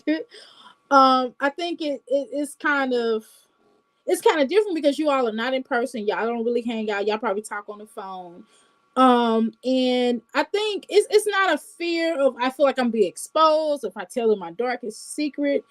I really don't tell people really. I mean, I'm an open book to a point. Something's not people business. Not say hey, none of your damn business, or I won't answer it. Right. But none of the stuff that I've told anybody here on YouTube is a secret. So if it comes out, oh well, because it's not a secret. I don't care. So yeah, so I have not told anybody on here my deepest, darkest secrets that I don't want anybody to know. Because here on YouTube, because just understand that I am not dumb, and I know for a fact that people can blow up your spot. People can be like, oh well, you did this, you did that, you know what I mean? So nothing I've said to anybody is not like necessarily a big secret. And if they tell, I'll be like, oh well, I mean, it's not a secret. Because I told them. So I really don't. I don't know. I have some cool. I have met some cool people here on YouTube. Yes, and I met some people not so cool. So that's a good question though. So it's like it was cool for the time being. I'm weird though. I'm different. I'm different on time. I know everybody's like, I'm different. I'm different. No, I'm really different. I'm a person that I always try to look for the good in people. I know I kid around here. Y'all probably see me in chats and I be wilding out. I just have fun. I just be having fun. I'm just gonna tell y'all true. I be having fun. And I might say something silly because I'm just being funny. Or I have a weird sense of humor, right? But I tend to I'm a certain way, and I feel like everybody has their own way of looking at something, but I just don't like a liar. So, I don't want to be lied on. That's something. Now I'm human, right? And I've made mistakes. I've made, especially in business, me make mistakes. You make mistakes in life, and that is all a part of the process. Because you have to learn from your mistakes. The better question: have you learned from your mistakes? Yes. But I'm only gonna, because I really don't know a person, so I'm not gonna keep. In general, I'm not gonna keep allowing someone to stab me. Like you stabbed me one time, I'm kind of gone. I'm kind of like I'm gone. I'm not like my jazzy life. Is that my jazzy girl? Is it? No, just like, I'm kind of like I'm not like my jazzy life. I don't believe in giving people third and fourth chances, especially if we don't even know each other like that. Now, maybe you could be a little bit, maybe you can be a bit more understanding of a person that you actually knew, right? If I actually know you, then maybe I could be a little bit more understanding if you explain to me your side and I can understand that. But on YouTube, I'm not giving you a whole bunch of chances to stab me in the gut. No, this is, I don't even know you like that. You don't know. No, we don't know. We have not broke bread. We have not, we did, well, me and Maya sat and drank coffee together here on the YouTube streets. But I'm talking about actual physical, like in person, smelling my Ishi Miyake, smelling my Victoria's Secret, or my personal oils that I make. Absolutely. I'm I don't know. I might not give a person a chance then, but not on YouTube. No, not necessarily. I think that I don't give people second chances on here because it's like I don't know you like that. I don't know you enough to give you a second chance. I probably give my children. I only gonna give my children a certain amount of time to do XYZ. For the same thing, for the same situation. Now, if it's something different, But I don't think people should give somebody a second, third, fourth, fifth chance here on the YouTube streets. And I don't want to do the whole my enemy is your enemy. And I know they do a lot of that here on YouTube. And that never works out when you try to go against a person because they did this or they did that. And then you line up with their enemy and start being cool with their enemy. That never works. And I don't want to put myself in a situation where YouTube beefs, and I'm not gonna have YouTube beefs and going through all that. That's why I don't really be on her like that. Tonight I just feel like talking. But I don't want to have YouTube beefs and be into this person. I don't like this person. I don't like that person. And so I don't even know these people on here really to say whether yay or nay I like them. Even when we're looking at channels and we're doing reactions on them, can we honestly say we don't like this person unless they do something to us? It's not that I don't like the mommy, some of the moms on here that does, vlogging. I just think some of them was just what they show is piss poor or hard. They show the worst of themselves, and they don't show and they don't show the best of themselves. And I would rather see someone's best foot forward. So and then with that said, I wouldn't want to be any. Now, let me answer that. Let me do this. Now, for those particular channels of those mommies that don't put their best foot forward, I would not want to be around them in real life or even on the YouTube streets.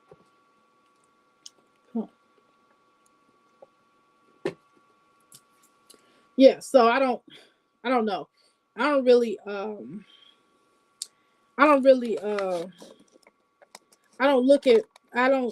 had this conversation with people before. And there's certain things that, I've been through some things with friendships my whole entire life. Which doesn't necessarily shy me away from friendships with people. But what it does is just makes me I think it keeps me more along the lines of focusing on family, because in friendships, let me share this with you all. I had gotten friendships because I wanted friendships when I was younger because of me being adopted and because I wanted to create a family as opposed to the cousins and things like that I had. Listen, it's nothing my cousins, but I have some wonderful cousins. It's not that. It's just I wanted to feel a sense of I just wanted to have friends that were my own age that I can hang out with and we can do things, because all my cousins were different ages, right? Or they may have been a go boy and I couldn't really go, they didn't really want to go to the concert with me. They were in college or they had their own set of friends, you know what I mean? But with family reunions, we'll meet up, we'll talk or whatever. Cool, right? That's something different, right? So it's a different thing in having. Then I was the only child and have any siblings and things like that. So I wanted to be able to go to concerts with friends. I wanted to create a bond. I wanted to have fun, and I wanted to, like a sister, or I wanted a sister. Um, so I think, and I was so in the need of that I had in the past had allowed a lot of things to slide, back in the day. And now, and then once I started finding my biological family, which I did a few years ago, I just started trying to not create relationships with them necessarily, but I was trying to get to know them. And so once I started focusing and getting to know them, I didn't necessarily, what a long time ago, I realized why I wanted to have friends. You know what I mean? Why I had to have, Keisha and Rhonda and Renee, not Rhonda, but I'm just saying, yeah, sense of belonging. That's exactly what it is. And so once I wanted that, because I didn't feel like I belonged anywhere, because I feel like my cousins loved me, but it felt different still a little bit. It may not have been, but it may have been my own insecurities, right? With that. And I think a lot of times when people know that you're adopted, I think a lot of times that's why I really didn't talk about it. A lot of people did not even know I was adopted until like a few years ago. Once I found my biological family, a lot of them, knew that. And then that's what that girl was trying to do. She was trying to poke that hole with it. And I was just like, girl, you can't look. I'm 50 something. I was 40 something at the time when she did that. And I was just like, well, I mean, I'm over it. You know what I mean? But yeah. So once you understand that, you're kind of cool on it. You kind of understand like where you are. I understand my purpose in this life. I understand what I want to do. I understand what want to be. I understand who I am. And then of course I'm still growing, right? Because if it doesn't grow anymore, it dies, right? And I don't want to die right now. I'm not ready to. I'm not fully grown because I'm not ready to die. You know what I mean?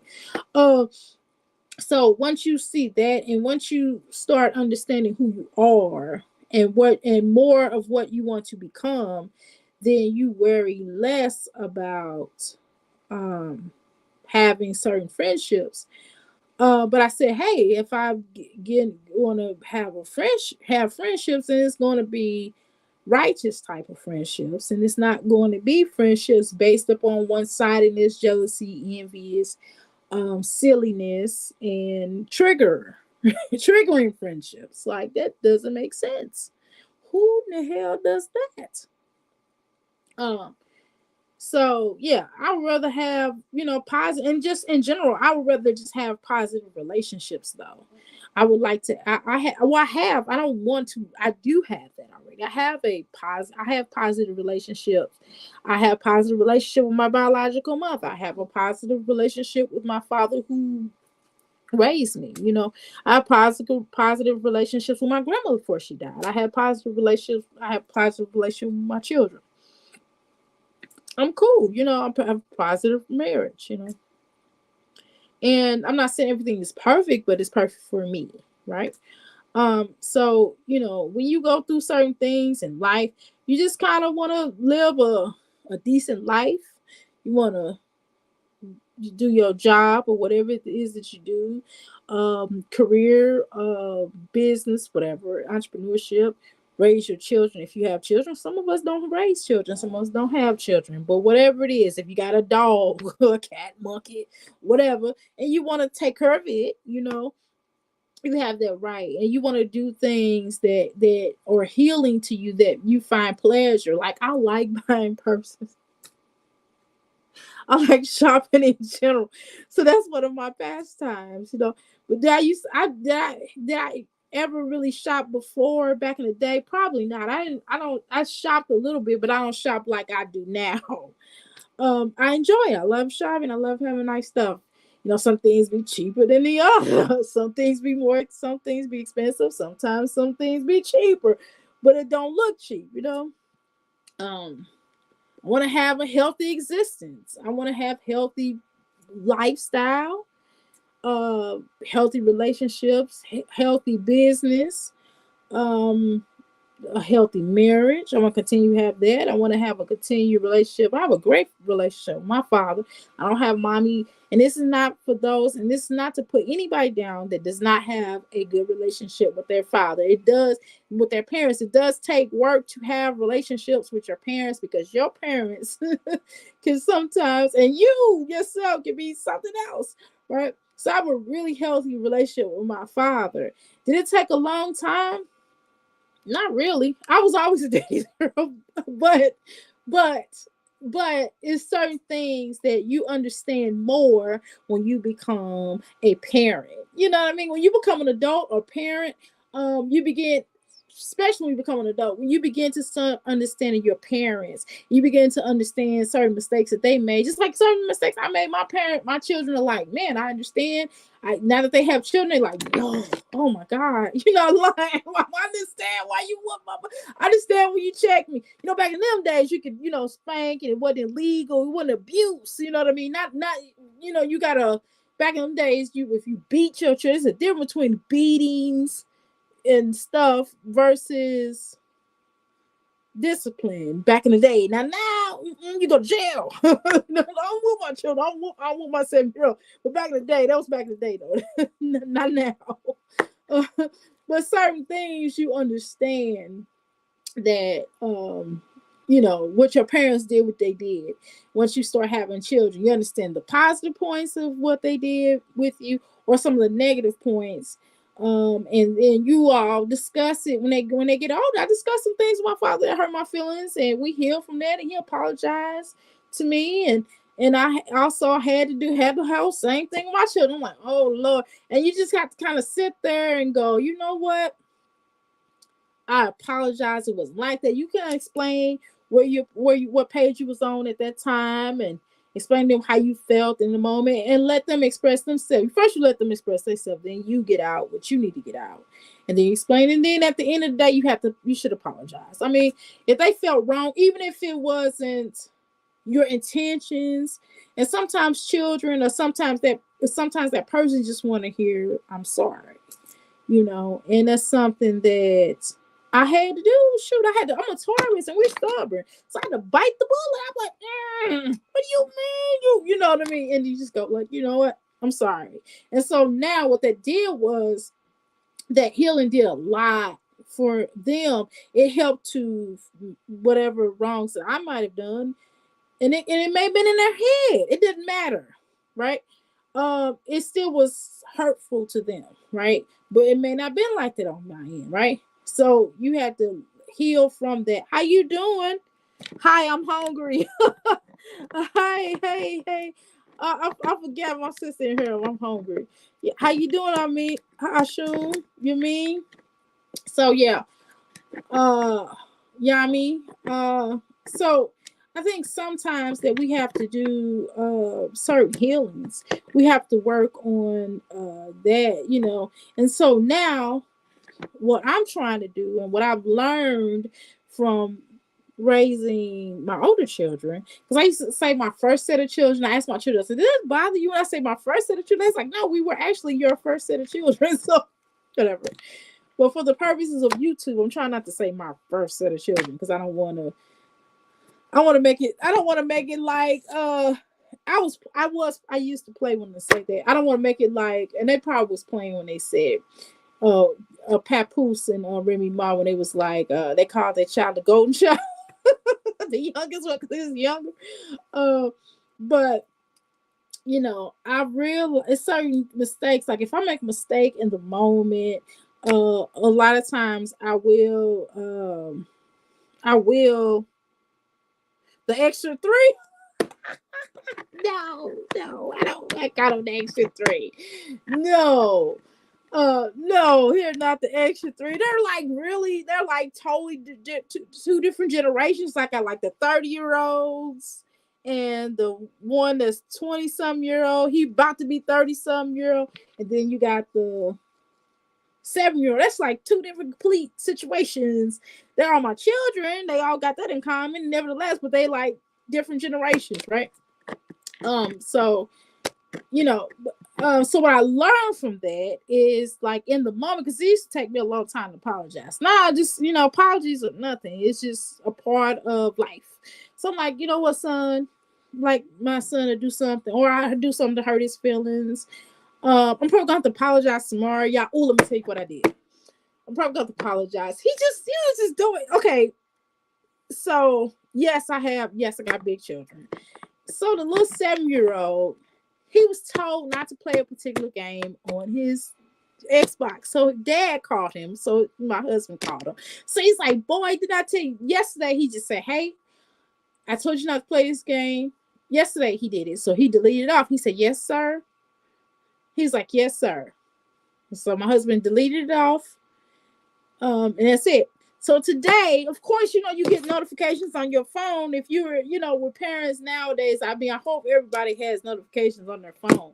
When you get certain messages, when the child's playing certain things or on the TV that they shouldn't be on or whatever the case is, then you should get an app for that. Okay. But anyway, so my husband's like, that boy in there playing that game. I'm going to go in there. He said, boy, what you in there playing? He was playing the same game. He done downloaded it again, right? So, so he was mad. He is a Capricorn, so he one of the little jokers. So he was mad. He was like walking around like he mad at us because he got caught, because he's doing something he should be doing, right? So I was like, you know what? Go down there and finish eating your food, eat your dinner, and then you go to bed early. It wasn't real early, but it was earlier than he's accustomed to in the summertime. This is like normal school time. He went to bed normal school time, but because it's summertime, I let him stay up a little bit longer. So I was like, you know what? Go to bed. I wasn't nasty to him, and I just was talking to him. I was trying to talk to him. Look, when you do stuff, when you do things that you're not supposed to do, then you get in trouble, and this is what happens. So my husband took him off the game, and I said, you going to bed. I didn't take him to bed without no supper. He ate food. I just told him go eat food, and then he get ready to go to bed, take a shower, and go to bed. So anyway, so he goes in his room. He usually gives me a kiss and a hug every night. He gives his dad a hug every night. And today he was mad, so he wasn't going to hug nobody. Okay? So my husband go, come in here and hug your mama's neck or whatever, boy. So he's like, So he walked in here slow. It took him 10, like I'm exaggerating, but it took him a while to walk in here. And then he just put his head down. He always put his head down like Flintstone. He's like, And then he put his head down and he comes in here and he hugs me like this. It wasn't even a hug. I said, I don't even want to hug. Get away. You know what I mean? And I feel really bad. But I'm not going in there. I was not going to say anything. But tomorrow, I don't know if I probably should apologize for telling him just go to bed. I want to hug since he's going to hug me like that. Or should he apologize to me? What do y'all think?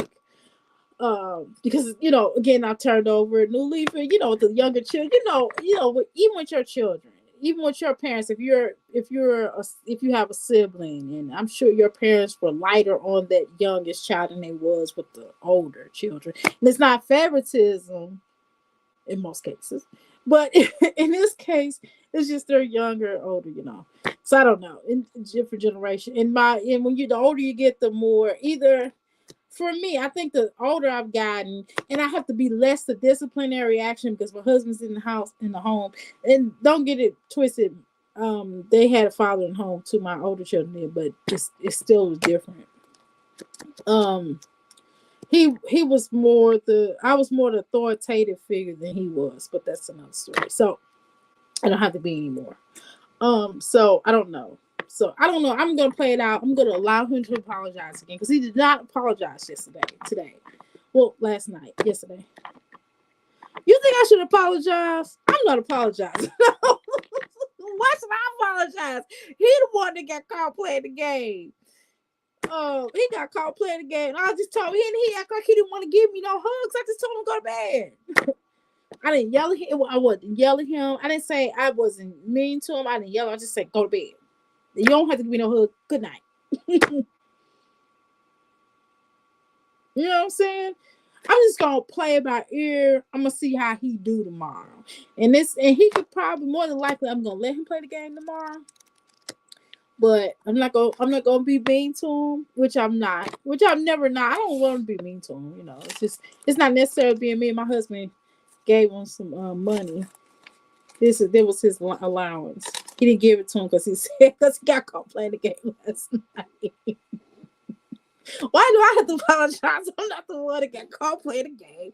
I'm not the one that didn't want a hug from mommy.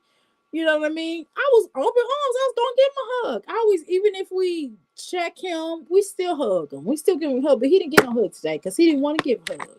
He was cool on me getting a hug. Well, that's okay because I'm gonna tell I'm gonna tell his jujitsu teacher, instructors, senseis, that he is showing out. I'm telling you. And I'm going to take this little list. So in jujitsu, I don't want y'all to see. Some people crazy. Okay, let me make sure I ain't got no that name on the school. Okay. All right, so they have this thing what they call game date. Where they have to where they will I think the next thing is September the 8th, 2020, this year. And they get to come in for an hour and a half and they get to play. I'm listening, just getting ready for school run. Okay, no problem. Yeah, so they get ready for this game run where they do where they play, where they have like game day. So they can just play, have fun, whatever they tell the instructor they want to do, whatever type of game they want to play. They play with the teachers. So for example, they played dodgeball the last time. They played dodgeball. They play mommy. Not mommy. They played I don't know. I don't zombie tag or something. I don't know. They was playing something. I was there, but I was playing on my phone. They was playing. They was enjoying themselves. I was playing on phone shit, which I want me. They was having fun. Okay, and if they get a certain amount of points, they get to come, but they have to have all this. They have to have all this filled out. They have to have it all the way filled out from all these squares right up here. They have to have it all. So they have to get 1,200 points by September, right? So, I'm not marking him no points because he lied. And right now, what they're focusing on, because he got his badge, he just got his badge. He got his badge for health. Okay, so health meaning for that time for last 3 months. They had to work on healthy eating, make sure they ate fruits and vegetables. Then they had to work on making sure they get enough rest, exercise, and things like that. When my kids do that, I always say, that really hurts my feelings. I didn't even say that. Let me tell you something, Miss India. He didn't even give me a chance to say that because he was just so stank. He walked in here what is that? Droopy. All right, people. He walked in there. He was like, he put his head down, and he has these big beautiful eyes too. He has dimples. He is such a handsome little guy. He makes me so. He is so cute. It is almost hard to resist his. And he just makes you want. But I was not finna budge today. No, because we just told him yesterday, Miss India, listen, we done told him. My husband told him yesterday. Daddy said, no, do not download this game again. And he wasn't supposed to be playing that game, y'all. Grand Theft Auto. He only 7 years old. Absolutely not. As soon as he downloaded it, he got caught. It's like, no, nobody's doing that. No, that is not for him to be playing with. We just got him into playing. We had to take him from playing with like a lot of shooting games, and we had to get him out of that. So now he's playing basketball. He's playing sports, and then he's learning. And trust me, and again, I do homeschooling, y'all. So keep that in mind. I'm not just letting my child play games because he is homeschooled. He knows how to read. We got to work on though. Actually, he knows all his sight words. It's not that. What we have to work on is counting money. He knows how to count coin. He knows this is the coin, this is the coin. But he has to, you know how you go. He not do 10, 20, 30, 40, 50, 60, you know what I mean? 5, 10, 2, 2, 4, 6, 8. You know, he not do all that. But on the turn, he does not visualize it to the coins. Like I could be like, how much is this? He'd be like, oh, that's two $5 bills. So that's $10. He understands that, right? But what I'm saying is on the coins, when it comes to the dollars, he got it. But on the coins, we have to go, and he knows 10, 20, like I said, the normal ones, and 1, 2, 3 if it's pennies. If it's 5 cents, 10 cents, 20 cents, 30 cents, yes. But we're talking about 25 cents, like if it's 25 cents, you know, if it's a roll of quarters, then he had to add it. He had to go, okay, 25 plus 25 is, you know what I mean? He had to keep adding it. Instead of like 25, 50, 75, you know what I mean? So we got to work on it. He understand, he knows how to add it, but he doesn't put it together when it's talking about. So that's what we have to work on. But other than that, he can read, write. He understands. He even knows how to do fractions. He even knows how, but it's just something about those quarters. The quarters, the 10 cent, the 1 cent, the 3 cent. He got it. He got it down pat. But when it comes down to 25 cent, he is like, he knows how to add it together, but he doesn't know how to go 25 to 50 to 75 to $1. Now, if he sees 4 quarters, he automatically know, oh, that's $1. You know what I mean? But it's just, so we have to work through that. So that's something he's gonna have to work on this year. I talked with his teacher. We already working on it. He knows he can get away with anything with them dimples. I have 5 children, 3, 4, 5, and 23. Oh my God, yes. It is ridiculous. It gets on my nerves, Miss India. I'm sick of that. Yeah, I'm not going for it. I'm not apologizing. I'm hungry. No. Now, if he comes in here and he apologizes, then I will say, listen, if I hurt your feelings, I'm sorry. I will say that. But that's going to be the extent of it. But I'm also going to tell him, hey, but you know what you did was not right. Okay? So I don't want to hear that. He tripping. I mean, I really could have gave him a hug, but his hug stunk. He just got out the bath, so he didn't stink. But his hug was not a good hug. It was not a good hug. And I'm not saying, I mean, you know, when you angry, when you that age, you know, when you angry, you know, my husband's like, you can't take it personal. It's just he's angry at the fact that he had to get off the game. That's not about you. That's about him. But I'm still like, what you mean?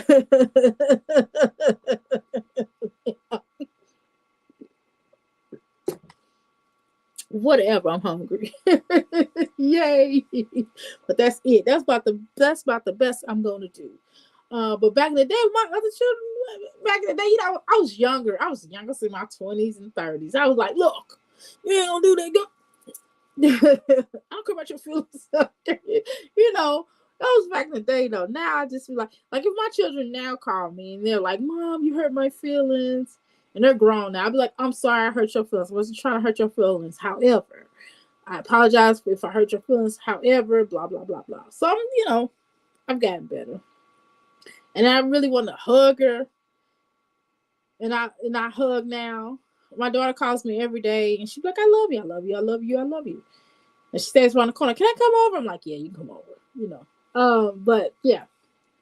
So that's what it is. I don't know, y'all. What other questions y'all got for me? Because I'm sitting up here. What other questions y'all got?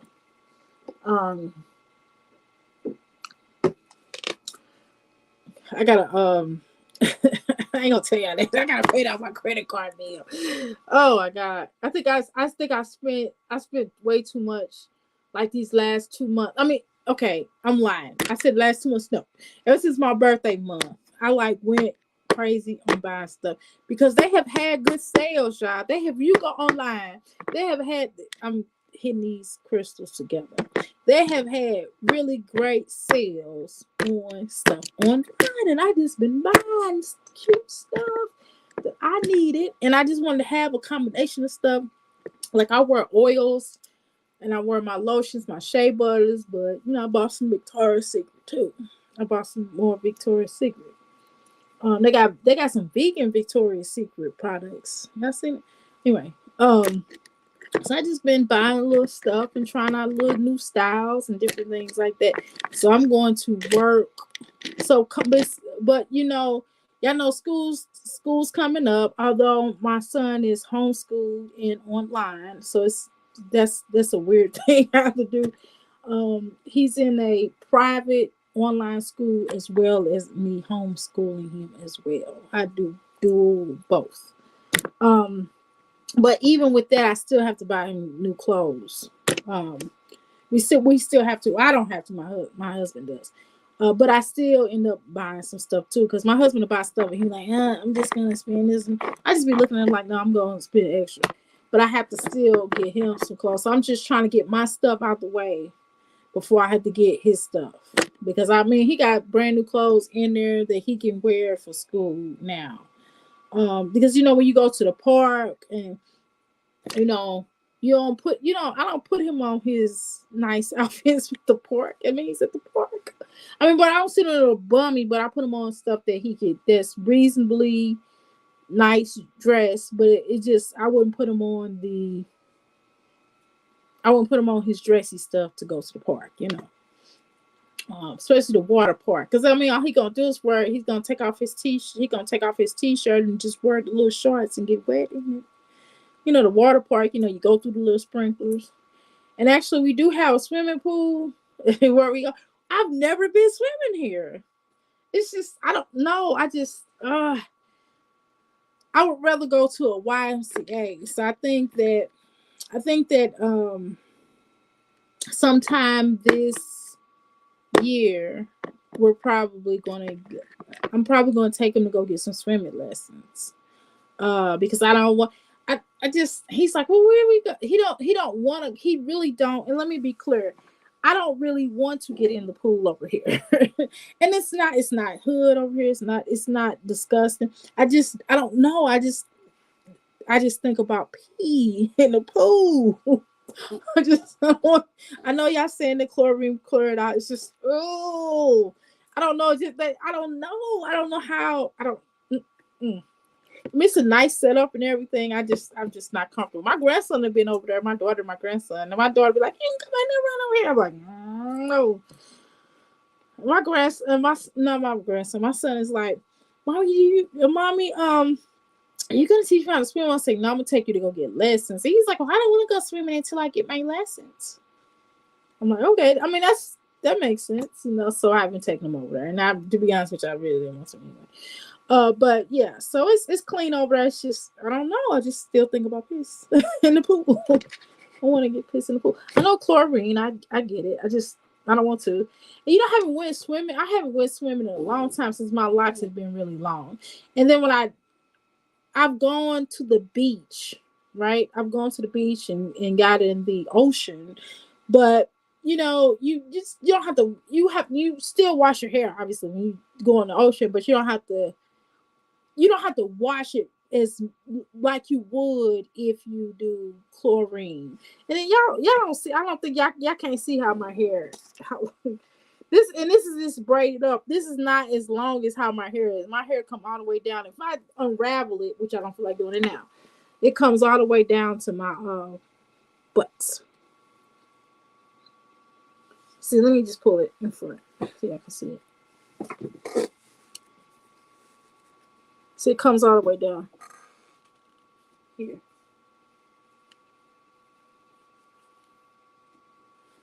Right, so that's a lot of hair to watch chlorine. I just don't feel like all that, y'all. And they don't make the swimming caps. I haven't seen the swimming cap. Like, what swimming cap gonna fit on my head with all this hair? It's not. No, that's a lot of work. And then there would have to be, yeah, look, don't get twisted. Yes, I wash my hair probably every 2 to 3 weeks. I don't go let it go past 3 weeks. I'm in for another wash this weekend. Okay. This weekend will be 2 weeks. Right. But I'm just not getting ready to. It's just a lot to be washing chlorine out every 5 minutes. It's a lot of hurt. I mean, I got products I can put on my hair, and I buy products, and then I outsource products, and then I also make my own. So I do both, but it's a lot to do. I promise. Um. So the swimming. Uh, in the piss pool. No, I don't. I mean, I don't know if it's pissy. I mean, children be in it, so if it's children more like this, gonna be pissed. You know what I mean? I'm just saying. But y'all know, even adults. See, I know some adults still piss in pools. Now we're not gonna act like we don't know about that pissy pool people.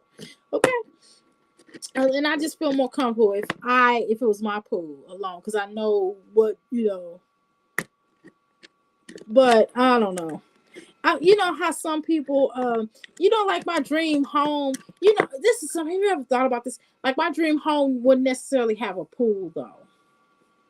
I don't think a jacuzzi. Yes, my dream home will have a jacuzzi, but not a pool. Not necessarily. It's like, you know what I mean? It's just not necessarily a thing where it'd be a dream. It'll be one of them pools. I get one of them pools that just one of them simple pools. You fill it up with the water and keep it moving. I know that's it. I don't know. I just don't want the maintenance of the pools, right? I don't want to do the maintenance of pool. It's a lot of work. You have to pay somebody to come over and do like a pool boy, a pool girl. You have to pay somebody to do it, or you have to learn how to do it yourself. And no, I don't want the responsibility of that. Jacuzzi, yes. I'm a pyramid person. Y'all keep pyramids around me.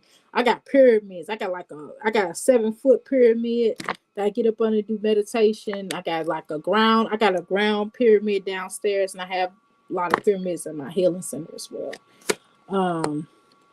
And the pyramid that's 7 foot, I've not been able to fit it inside of my home, or I have to take. It has to be an outside situation. I have to take some of the things off of the legs off of it in order for it to use. So I haven't used that on a client yet. I've done the smaller pyramids, but not the really big one. Not the practitioner pyramid. I call it the practitioner pyramid. But yeah, I do a lot of meditations. I help clients to do meditation, but I don't want to do. I don't want to do the whole. I don't want the pool. So my dream home does not require a big pool. I would like to. My dream home would. Let me tell you something about my dream home. Let's talk about that. My dream home would be a walk-in closet. I need a walk-in closet. I need a walk-in closet. I need a room that will consist of my clothes and office. Like this little corner right here. This is part of my office. I have 2 offices, but this is like a part of my room. It's a part of our room, but it's not the whole room. It's just like this corner. I want this corner. And then I have an office downstairs in the living room.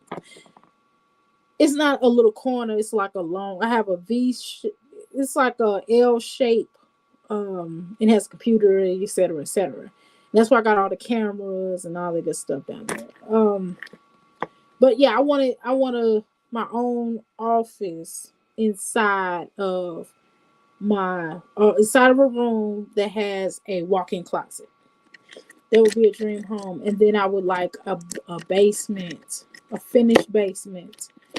And I would say probably a 4 bedroom, a 4 to 5 bedroom will be not the dream home, but a beginning dream home. And then I can add more space to it. But I don't want a whole lot of space though. I mean, I want some nice space. No more than 5 bedrooms, because guess what? You got to clean them. Because I always say in my mind, sometimes I'm like, oh, I'm going to get a maid. But then I don't want nobody in my house like that. I don't want nobody, you know what I mean? I don't want nobody in my house like that. And then I like my house clean a certain way, and then I gonna clean it the way that I want to clean it, go halfway do it. I'm like, you missed the spot. You know, I'm okay. No, I say that. But anyway, when you get a big house, you have to clean those rooms, you know? You can't let the dust sit. I mean, because you can have a really clean room. Nobody probably even go in there. But guess what? You still have to dust that room, right? So, yeah. So, and I'm one of those type of people that clean up, but don't move. In my family, I don't know what, is it just me? Y'all women on here, ladies, tell me. Do you have the type of family that after you clean up, instead of them going to the room, for example, we have 2 bathrooms. It's like, hey, after I get done cleaning up the bathroom that I clean, they want to go in there and use that one, not the one that I didn't clean just yet. You know what I mean? That is so annoying. That is so annoying. When I clean up and then people want to, oh, I'm hungry. I just cleaned up. You just ate. You know, my husband. I'm like, look, I cleaned up. Everybody has ate breakfast, lunch, and everybody have eaten breakfast, lunch, and dinner. And then even a snack. I'm like, okay, I'm gonna wait to clean up the kitchen after everybody have a snack, everybody had a dinner, and then I'm just gonna do the that's it. So if you any type of snack you want, it's gonna have to be something of a vegetable. I mean something of a fruit nature, like grapes. Because grapes, you know what I mean? They can come in my room and eat grapes. The children can come. The child can come in here and eat grapes for daddy. You know what I mean? Now my son's like, yes, mommy, I'm full. I'm okay, cool. I can clean the kitchen. I'm like, okay, the kitchen shut down. Everybody ate. Everybody had their snack, their breakfast, lunch, and dinner. They had a bar snack, like those little fruit bars. You know what I'm talking about? Them little vegan fruit bars. They didn't ate that. Yeah, no, you just ate. No, I'm not talking about how Jasmine, you silly my hunger. No, I'm talking about they didn't have breakfast, lunch, dinner, a snack, a fruit snack. You know what I mean? I'm like, okay, if y'all want anything else to eat, it got to be like some fruit. It got to be like, because they didn't ate. I'm like, okay, are you hungry? Are you full? My son's like, yes, mommy, I'm really full. I'm like, are you sure? Yes, I'm full. Okay, cool. So he goes to his room. My husband goes down there. He's like, well, I'm still hungry. I'm like, okay, all right, okay. Well, I'll wait to clean up. He goes down there and he'll get him a thing of grapes, which is fine. No problem. He'll go get him an orange. No problem. My son like, oh, I'll take some grapes. I don't say nothing. Cool. They can eat it in the room. I don't allow people to eat in the room, but it's just grapes. And he's eating with daddy. He's in daddy's face. Okay? So he's like, I was like, you know what? I got a taste for an almond butter sandwich. That's going to require him to have to cut the sandwich up, to mess up the spoon that I just washed. And I got the dishwasher going, right? I got the dishwasher going. So why would you do that to me? I just cleaned up the kitchen. I just mopped the kitchen. He done walked on the kitchen floor. I'm like, you didn't feel that kitchen was wet? No. You know, come on. Yes, right after dinner, they want to go back in there. You just ate. No, y'all not doing my Jessie life. No. They done already ate. No, for real. Her children don't be eating. No. She don't be feeding her children for real. Y'all know that. No, I'm serious. Like, I done fed everybody. I done asked them, I said, you want anything else to eat? Okay, no problem. They get grapes. That's cool.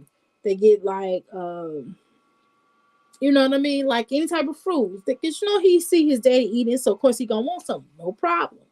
You can eat in here. You can eat right here because it's just grapes. It's just grapes. Because you're not making a mess. You're not dropping it all over the place or whatever because it's like centralized in my room. No problem. Daddy's eating grapes. He shoved it in his mouth. No problem. But then my husband go down there. He don't even wait till the floor dry. So guess what I do? I said, you need to mop that floor again because I done already mopped. Well, we got to live still. Or grapes cut in half. No. Oh, y'all tease me. You silly. Y'all silly. No, I do not cut grapes in half. You're so funny. No, I would even cut them like my granddaughter. She's like 2. I'll cut her grapes on. First of all, she'll grab them. She will grab them out your hand. She won't take no cut grapes. Like, you cut apples. Yes, you cut oranges. You cut you know what else, but you don't even have to cut, like dragon fruit. Like, I just all you gotta do is scoop the dragon fruit up, and they can just eat the dragon fruit, just slides in your mouth. But grapes, you don't cut. Where did she get that from? Jasmine needs some psychological help. Like, no, I don't cut up grapes. But I do cut up sandwiches though. I do cut up almond butter sandwiches, and no, I know a lot of times people be like, "Why don't you let them put the spread on there?" I do sometimes. Sometimes I like let them do it. If he asks to do it, I'll let him do it. If he don't ask, I don't. Well, in half, I have. I would have thought in quarters. Yeah, well, almond butter sandwich. Yeah, you cut that in half. I don't do it. He's 7. No, oh my God. If I cut it up, let me tell you something. If I cut it up in cut it up in quarters and 4 quarters, ooh, he'll have a fit. He'll be like, "I'm not a baby."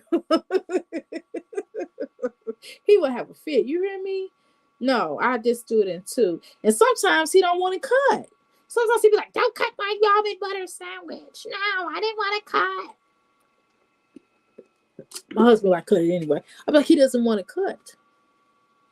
Sometimes he likes to tear it apart. Go figure. And sometimes, for the most part, he likes me to cut it. And like, even when I make but you know what I do cut up though? Like, if I make them a vegan quesadilla, if I put I make them like a vegan quesadilla with vegan cheese, and I put veggies in there. Then I will cut those up. I cut those up in probably 2 halves. I cut them up in 2 halves. That's crazy. Y'all funny. Grapes. I wish I would cut up grapes for a kid. I don't know. I guess at what point, when do you cut up grapes? Do you cut up grapes? They're so soft though. When do you cut up grapes? And I don't remember. It's been so long in my head. When do you cut up grapes for children? You cut them up if they don't have no teeth?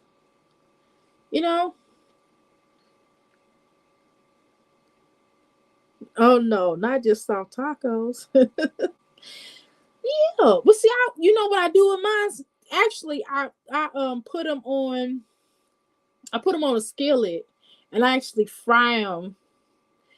I mean, it's really hard tacos. I make them into hard tacos. Although I have hard tacos, they just like them crunchy. My family likes it crunchy. So it's kind of like a taco. It's kind of like a regular. It's not a soft taco. Sometimes I make them soft, and majority of them be hard tacos. I make them into hard tacos, and they like them like that. But it'd be like a quesadilla. And I just put first I was turning like this. I put the cheese and the vegetables in there, and then I've never cut a grape. Yeah, me neither. I feel like that. I was like, am I a bad parent because I never cut grapes up? I just think it's soft, right? Don't you think it's soft to put in the mouth? And so what I do is I'll put them. I put the veggies in there, and I close it once the cheese melt, I close it like that, and just fry it, and it gets harder. And my husband likes them darker. My son not so much, but he does like his crispy. So I have to give him my husband darker. His quesadilla darker, and my son's lighter, but still crunchy nevertheless. Did you see the not cooked waffles? Okay. So I do have a waffle maker. I do make waffles, and I make my own pancakes. But sometimes I will buy the other waffles. My husband likes to buy those. So if he's just here with my son, he's not gonna make no waffles, y'all. I'm just gonna keep it real. He's not gonna make no waffles by scratch, y'all. He's not getting ready to do that. He's not. No, my husband works too hard.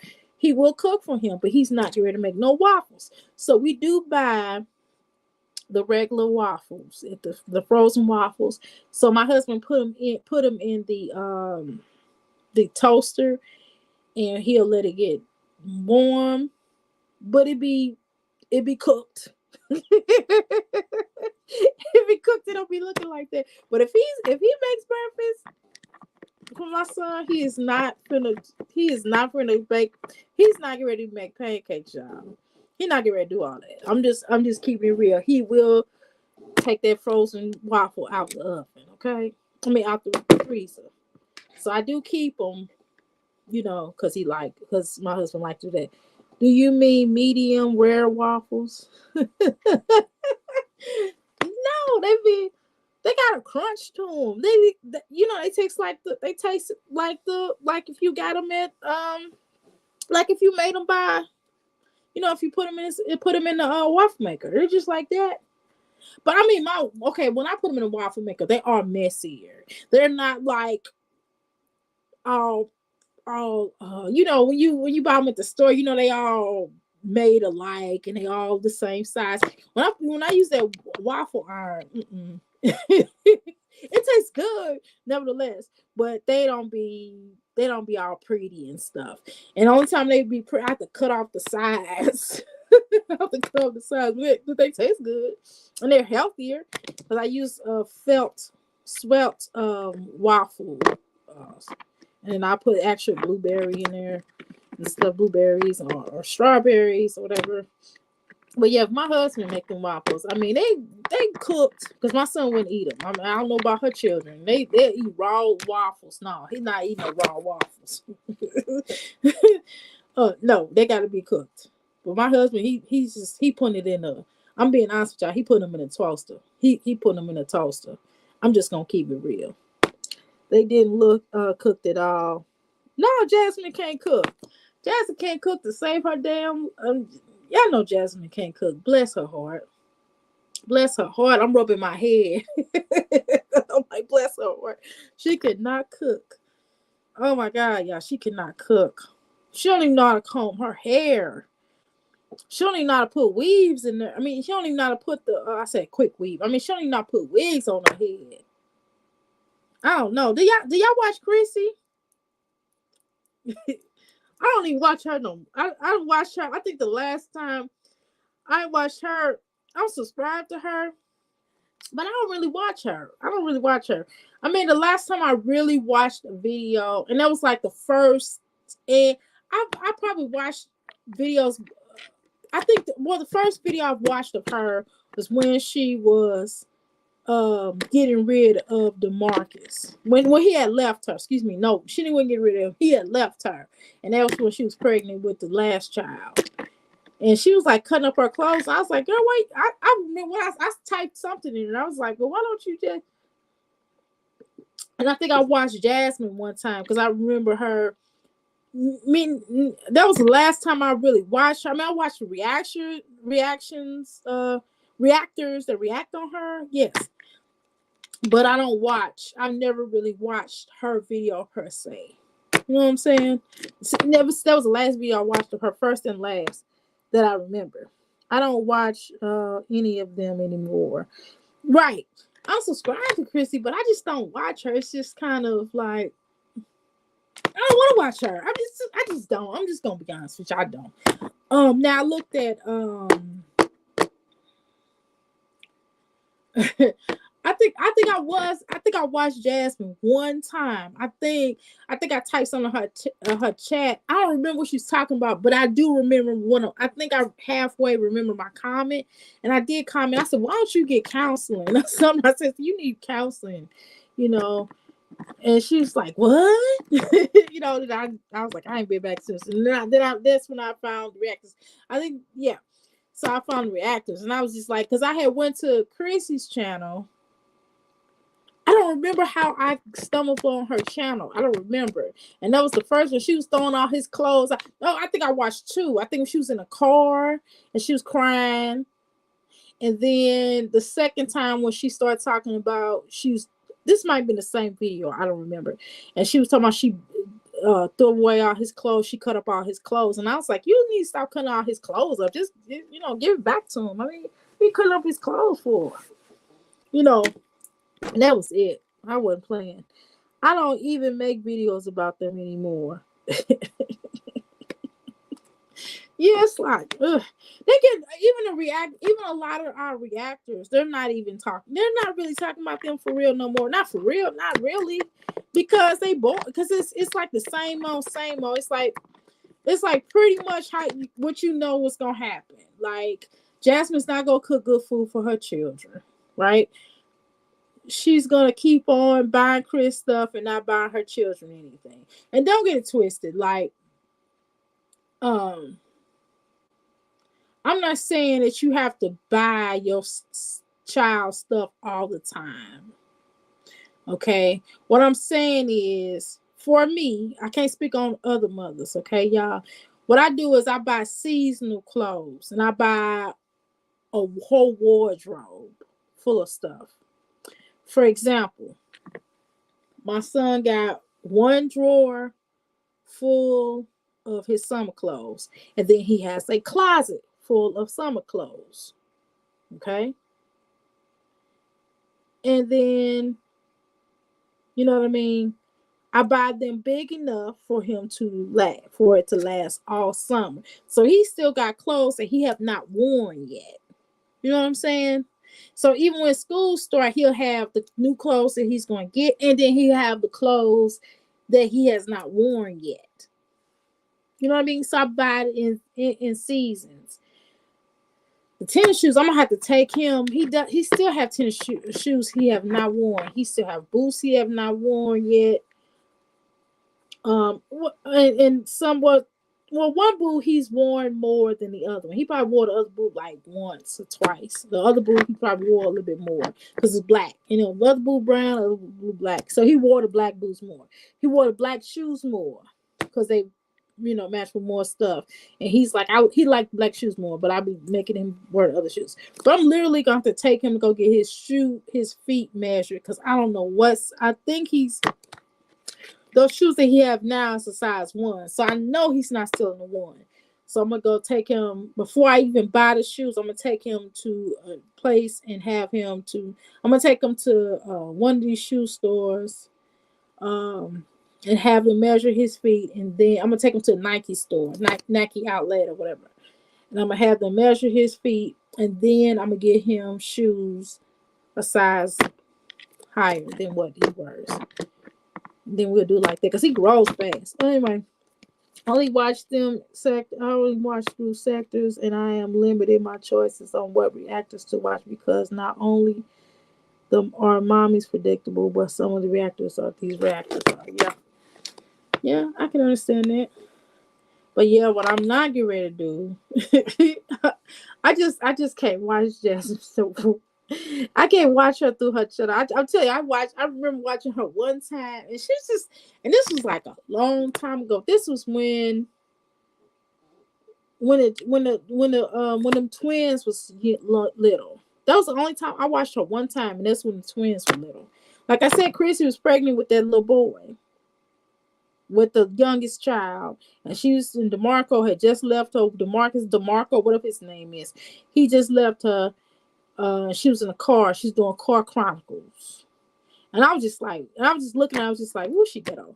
I'm sorry, y'all. Don't be mad at me. I was just like, "Woo, she ghetto," and I was just like, "Woo." I was just looking at her, and she had a bonnet on or something. I don't know. I might be mixing stuff up from watching the reactions on her versus her, but I do remember her sitting in that car. She might not have a bonnet on that day, but I don't remember. I just was thinking like, "Woo, I don't want your life." You know what I mean? I didn't watch her no more, and then that's how I found the reactors. I think. What was I gonna say? Oh yeah, and then I've never watched Live by herself. I don't ever watch her by herself. I couldn't do it. Live. I couldn't do her at all. I was over it. I said, "Oh no, I'm not watching that without a reaction." Cause I can't take all that moaning, all that porno she be doing. I remember, I think that was the last time I actually saw her video. Yeah, she was like in a car, and her lips had looked. You know how when someone, you know how when you cry, when you cry, your lips look really big. Because she was pregnant, so her lips, her face was really, she had really clear skin. Because she was pregnant, her face was like really big. Because she was pregnant. And I was like, wow. And she was just like, and then, then she was crying ugly and stuff. She's not ugly. She's cute. She's a cute girl when she picks herself up.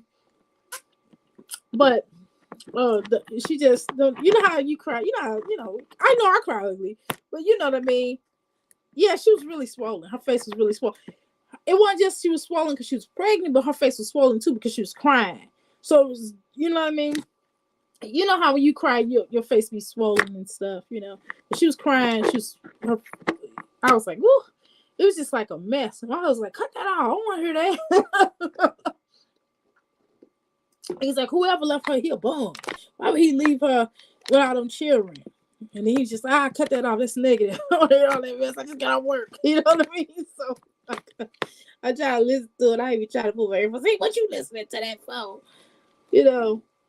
So I ain't looked at it no more. It was just like, it was wild. She's like, she cut up his clothes and stuff like that. I was just like, wow, okay. When Hill said that Derry observed some treatment from the extra 4 because he was a baby. What? Special treatment? When Hill said Derry deserved special treatment from the extra 4 because he was a baby, and Jazz agreed. I said, what? That's it for you. Hell no. Did he say that for real? I must not be. I'll be halfway in, halfway out. For real? He said that? Somebody's a baby. It's not because, that's, I don't know. I think what's really weird about that statement is it's not because he's a baby. That's not really the truth. The truth really is, I'm hungry, is that he favors that little boy more because that's his son.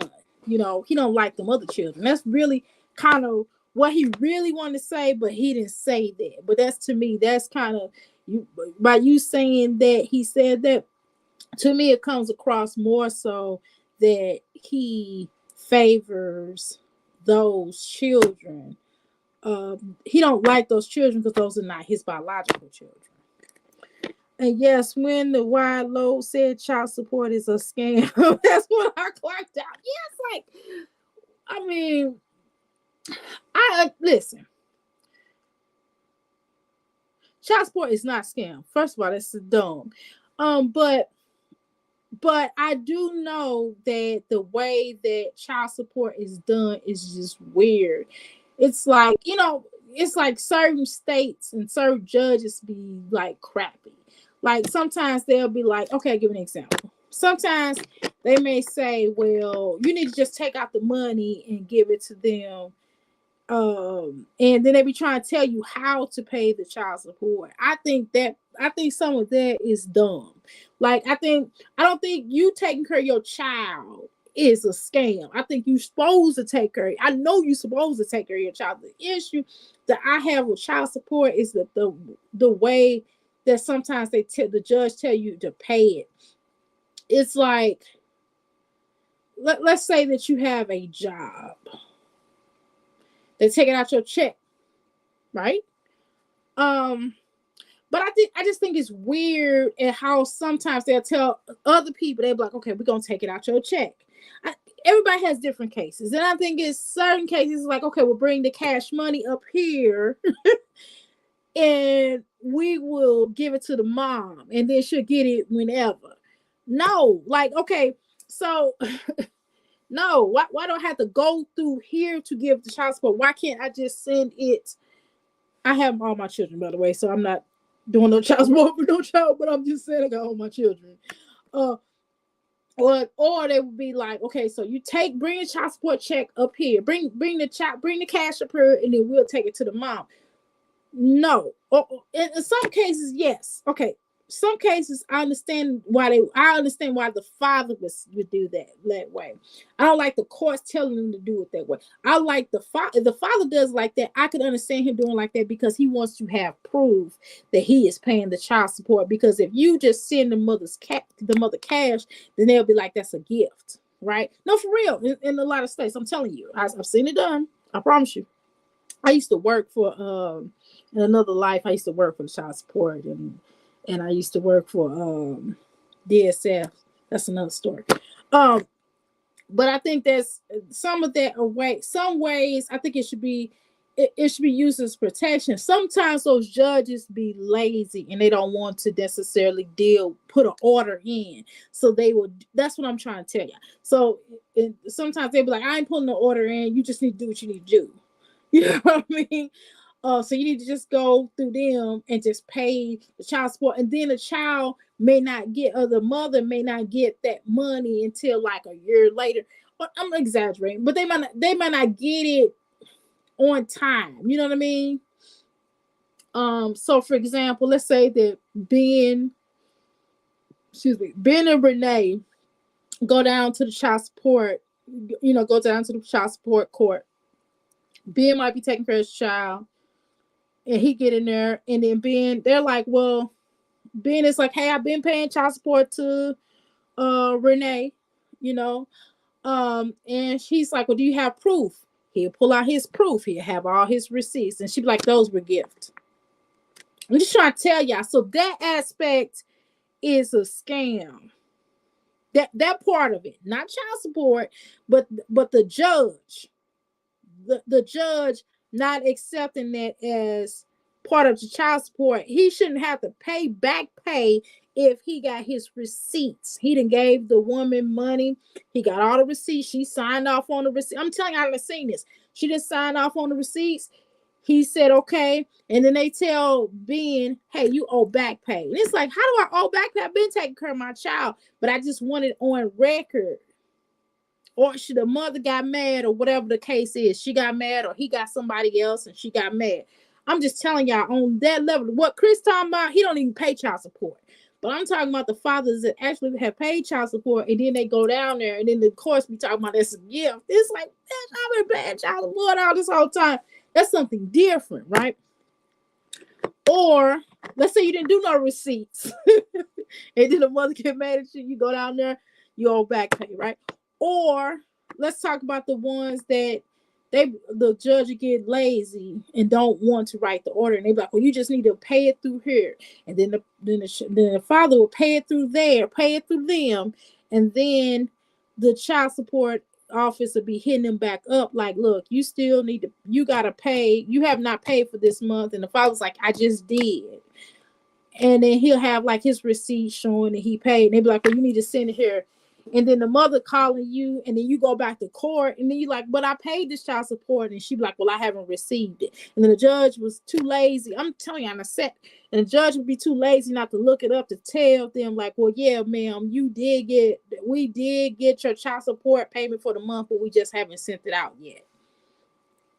And sometimes you got a really good judge that'll be like, okay, well, we're going to put this order in, or they'll sit down with you and be like, hey, they'll look at your income, they'll look at his income. What do you do for a living? What do he do for a living? And they'll be like, okay, well, sir, how many children do you have? Show me all the child support you're paying for everybody else. And they'll be like, okay. And then they'll tell you, okay, the judgment is you got to pay $85 every 2 weeks, or $85 every week. And then they go, okay, cool, no problem, I'll pay it. And then you go down there, and I'm telling you, I done say some horror stories. I'm telling you, this one guy, I'll never forget that. Let me tell y'all this. It's one guy, he had been paying for his child for a whole year. The girl kept him in court the whole time. He had 2 children with her, allegedly. The one child was his. Something happened where he did a DNA. He just did a Dana. He did a Dana on her because he had got with somebody else, and the girl was like, "You sure that's your child?" You know her, and then the mother kept saying, "You don't think that's your child?"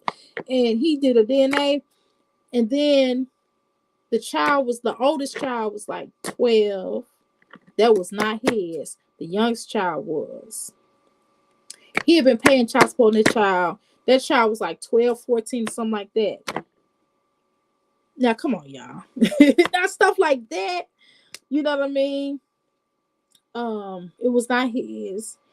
And he had to pay back pay. And then they had made him they still kept him on child support and paying that child. That was not his child. They did another DNA, still kept him paying.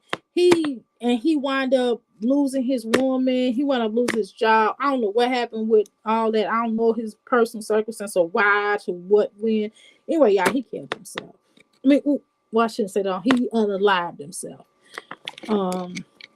But that part, some things in the child support system on both ends, hear me out, on both ends aren't always justified. But you need to pay for your children. Point blank and the period. Okay, so hear my words. Nobody twist my words. But some parts of it isn't right. On the mother's end, when the mother got to chase you down to pay your responsibility, that is not right. Nobody should have to chase you down to pay your responsibility. Regardless whether you like the woman or not, that is your child. You lay down with her, you cracked open the legs, and y'all got it in. No. So I think that child support should be done a lot differently now. Like, even if you quit your job, then if you quit your job purposefully, and you just refuse to pay anything, you need to do something. I just think it should be, if you could work something out, if you all as parents can work something out and go, okay, well, and you go down to the court and y'all get it on paper and you're like, okay, I agree to pay $1,000 a month. Cool. And y'all got it written down and you got receipts and you took it down there and this person say you didn't pay it and you got proof that you paid it and they should accept that. You know what I'm saying? Or if you go down there and y'all agree to this amount and he don't pay it, then you got to come out his check. Then the judge has to write an order for it to come out his check. So I think that the way that the child support system, just like the state in general and how the state does things, is weird to me. And I think that a lot of times that the state makes things more harder than what it has to be. And some things are just common sense. And some of these judges are not in the best mind. If a man is paying child support, then you know what I mean? Now, if he owes some money, that's something different. But I'm saying if he pays all his money, he got all his receipts, he in the clear. Now, if something happens where the child needs something extra, then that should be something that should be brought to the table. You know what I mean? Now, I'm not gonna tell nobody if a certain lifestyle, if it's a celebrity. See, that's when you start getting into the thing. If you have a certain lifestyle, and you are a celebrity and you make a certain amount of money, you know what I mean? And what these celebrities are doing now, a lot of them who don't really care like that, like Matthew Knowles will pay all of his child support up for 1 year and be like, that's it, this is what I can afford. So he'd be like, I'm not working right now. So his child support, I'm just giving an example, child support might have been, let's say, $1,000 a month. And what he did was he paid up $1,000 for 12 months. They give it to her all in one swap. And then the next year, you know what I mean? And so that's how a lot of these celebrities are kind of doing it. And then if you spend all that up, then they be like, oh, that's all my child support. I paid all my child support up. You know what I mean? Or they be lying and saying they don't have it, or I don't have this amount, or you know what I mean, this and this and that. So man, it's just deep. It's just deep. It's just certain elements of it. And I think I think it's this. I think the system has a lot of flawed. You know what I mean? I don't feel like I think they don't give. I don't think they take certain people that are actually doing righteous with the child support, they're actually paying their child support versus the people that aren't paying child support. I think they look down. I think they're more negative toward the people that actually paying the child support versus the people that are not. The people that are paying not paying the child support, they running amok. Am I tripping? Have y'all noticed that? Because some of these men or women, because look, nowadays, like we're looking at women, and women are having to pay child support too nowadays. It ain't just men that's paying child support, you know. Anyway, that's enough story. Don't be mad at me. I'm just telling y'all both ends of it. I look at things in a different way. I don't think child support is not a scam. I think that the courts are flawed, though. Y'all with me? I think the courts are flawed, and I think that if think about it like this. Think about if you had to pay child support, right? If you had to pay child support, and let's say that you're like, okay, I stay in Texas, you're off to college, you start a new job, and you say, well, my child gonna stay with their father for a certain period of time, and I'm gonna come back and get them, or whatever the case is, right? And you pay your child support, you and the father have something worked out, and you paying all this money for this child, plus you buying extra stuff. Because I've had people that I know personally, like homegirls that I know. This one girl, her and her baby's child's father or her ex-husband, she wasn't unfit. It wasn't like she was a horrible mom or something was wrong with her or any, you know what I mean? Nothing like that. She was in the army. I think she was in the Navy. She was in one of the armed forces. Okay. And so what happened was her and her father, yes, it is. Her and the father was at a good point. They had a decent divorce. He was cheating or whatever. And they got a divorce. And she was like, listen, she did get did get custody. She said, I want to go ahead. I'm in the army right now. I want to go ahead. This is my last term. And she had like a year. I think she had like a year left or something. And she's like, well, can Jacob stay with you until I get out? I want to go ahead and get out because I'm getting ready to get out. And I think she had like 6 more months to go. But she was there when she was there in the city. But then they moved her last 6 months, they moved her somewhere else. And what happened was he was paying, and so she was like, look, this is the amount. They did it in writing. I agreed upon to pay this amount per time. And in additional to that, for your convenience, I will buy all of little Jacob's clothes. And I will also pay the child support. You don't have to really do much of anything. Just let him stay. Just have him to stay here. You do what you need to do for him. I'll come down here on the she was like every 2 weeks and get him. No big deal.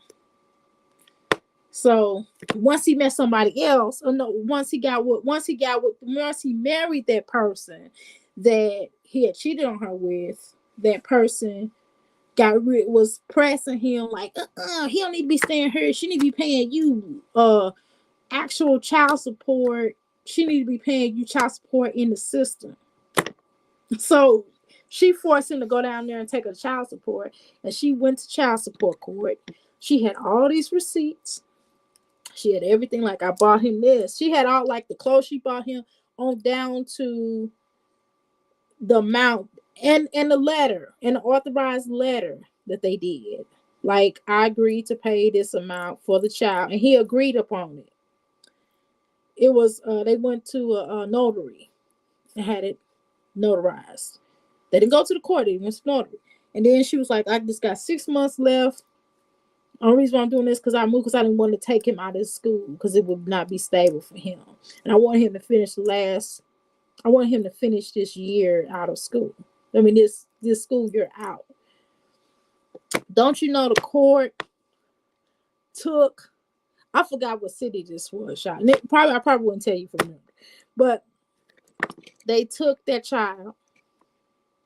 He had no, he was not an unfit mother. That the woman was pressing for her to take that child, and she had to pay child support, and none of the stuff she did, she owed back pay, but he got less. He got less than what she was giving him, and then the judge told her, "Don't buy him no more clothes. Use that for the child support." Ain't that something? Mm-mm. They just do things. The system just do things different, weird sometimes. Not all cases. Sometimes I've seen them handle it pretty good, you know. But it's always good when the parents can try to come together. I know realistically, it's not always like that. Sometimes it's very hard to co-parent. It's very hard to co-parent in some cases because sometimes people have two different ideologies on how to raise children, and sometimes people just want to be evil. You know what I mean? Make it harder for the person. I think my daughter and her child's father have a excellent co-parenting relationship, and he also has another child's mother. And I think my daughter get along with the child's mother. They have the children. They'll go out, and she in town. She'll go and she'll call the other child's mother, and they'll go out with the children and hang out together. And I think they have a really good relationship. So yeah. But no, child support is not a scam. I mean, you gotta pay your child support. I think the way that they handle it ain't always good. The system, as well as some of the parents, don't handle it well. Sometimes a child. Another example would be sometimes if a man is working at McDonald's, and let's say he only makes 200 and let me about let's say he only makes 350 a week at McDonald's, and he has his own apartment.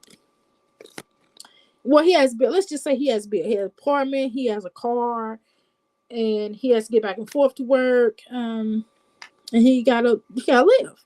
So let's say that they take half of his. Let's say, I mean. I don't know. That's kind of like, well, why would you have all them children if you know you only work at McDonald's? Okay, never mind. Strike that.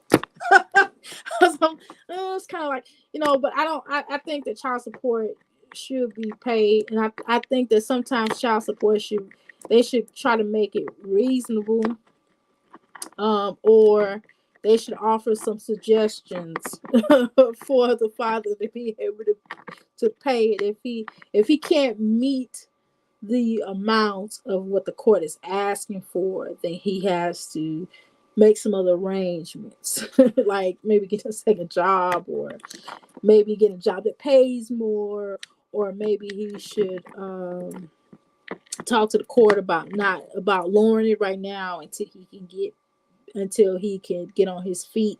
But at the same time, but think about like this. But then my mind also thinks about like this. But dang, that child still has to live, so it's gonna be all on the mother. You know what I mean? Until the father gets himself together. I mean, I don't know. Some kind of like if I was a judge, I think I would be I would talk. I would be some really talking. I would go with the law, but I would also ask questions like, well, ma'am, little Bobby right here says that Bobby only came in here, with this pay stub, and we could only do so much, and I apologize because he works like that. But I mean, after a certain period of time, but I don't know. As a judge, I'm probably like, look, boy, what kind of what kind of certifications you got, or what you got? You gonna have to get you in trade school so you can be able to take care of your child a little bit better, and you can be able to work, so you don't have to work 4 or 5 jobs in order to take care of pay child support. But I don't know. And then, mother, we're going to help you to, get some things together. If you don't have it. If you don't have it, be able to take care of yourself and your child. If you spending so much in your child, then we got to figure out a way to help both of y'all to be able to take care of your child. I don't know. maybe that's the healer in me talking. But I know that I know that can be you gotta try though. That's the whole point. The child gotta try. As a child, think about it like this. And you're like, dang, my dad didn't even pay child support. My dad didn't even try to pay anything for you. But you look back on that as a child, and if your father tried, then you could at least like, well, my father was trying to pay child support. At least he paid it. He let my mother know or something. But sometimes, sometimes I wish it would. I only got, only got. Is not really gonna help the child to say I only got, because children are expensive. And you do have to be able to take care of a child, or you should be making all these babies all across the land, especially if you got 3, 4, 5. Think about some of these men that got like 9 children. But think about the women that got 9 children. What you think they gotta do? Uh, and then too, we gotta look at it this way. The men should be making all these baby, all these different women, and creating these single homes. If you can't take care of it, but then you look at some of these women, it's like that. Some of these women, now we're gonna be honest now. Let's have a real conversation. We're gonna have a conversation about child support. Let's have a real conversation now. It works both ways. Think about some of these women that just have babies just so to get a check. You know what I mean? That happens. And don't act like y'all don't know nobody in your family or somebody out there on the street, that's little Sally or somebody that y'all know, little Renee, that's having children. She got a whole bunch of children by different men, and she getting child support by all of them. You know what I'm saying? Or attempting to get child support by all of them. And don't act like that now. We all know somebody like that, because some of these women do that. Okay. And you can tell a check, baby, 1, 2, 3, check, baby, 1, 2. Y'all know what I'm talking about now. It's some out there like that. And they just having babies have check, but then some of these men gotta be wise. Now it's like, look, you got all, I don't know. Thank God I'm not a man.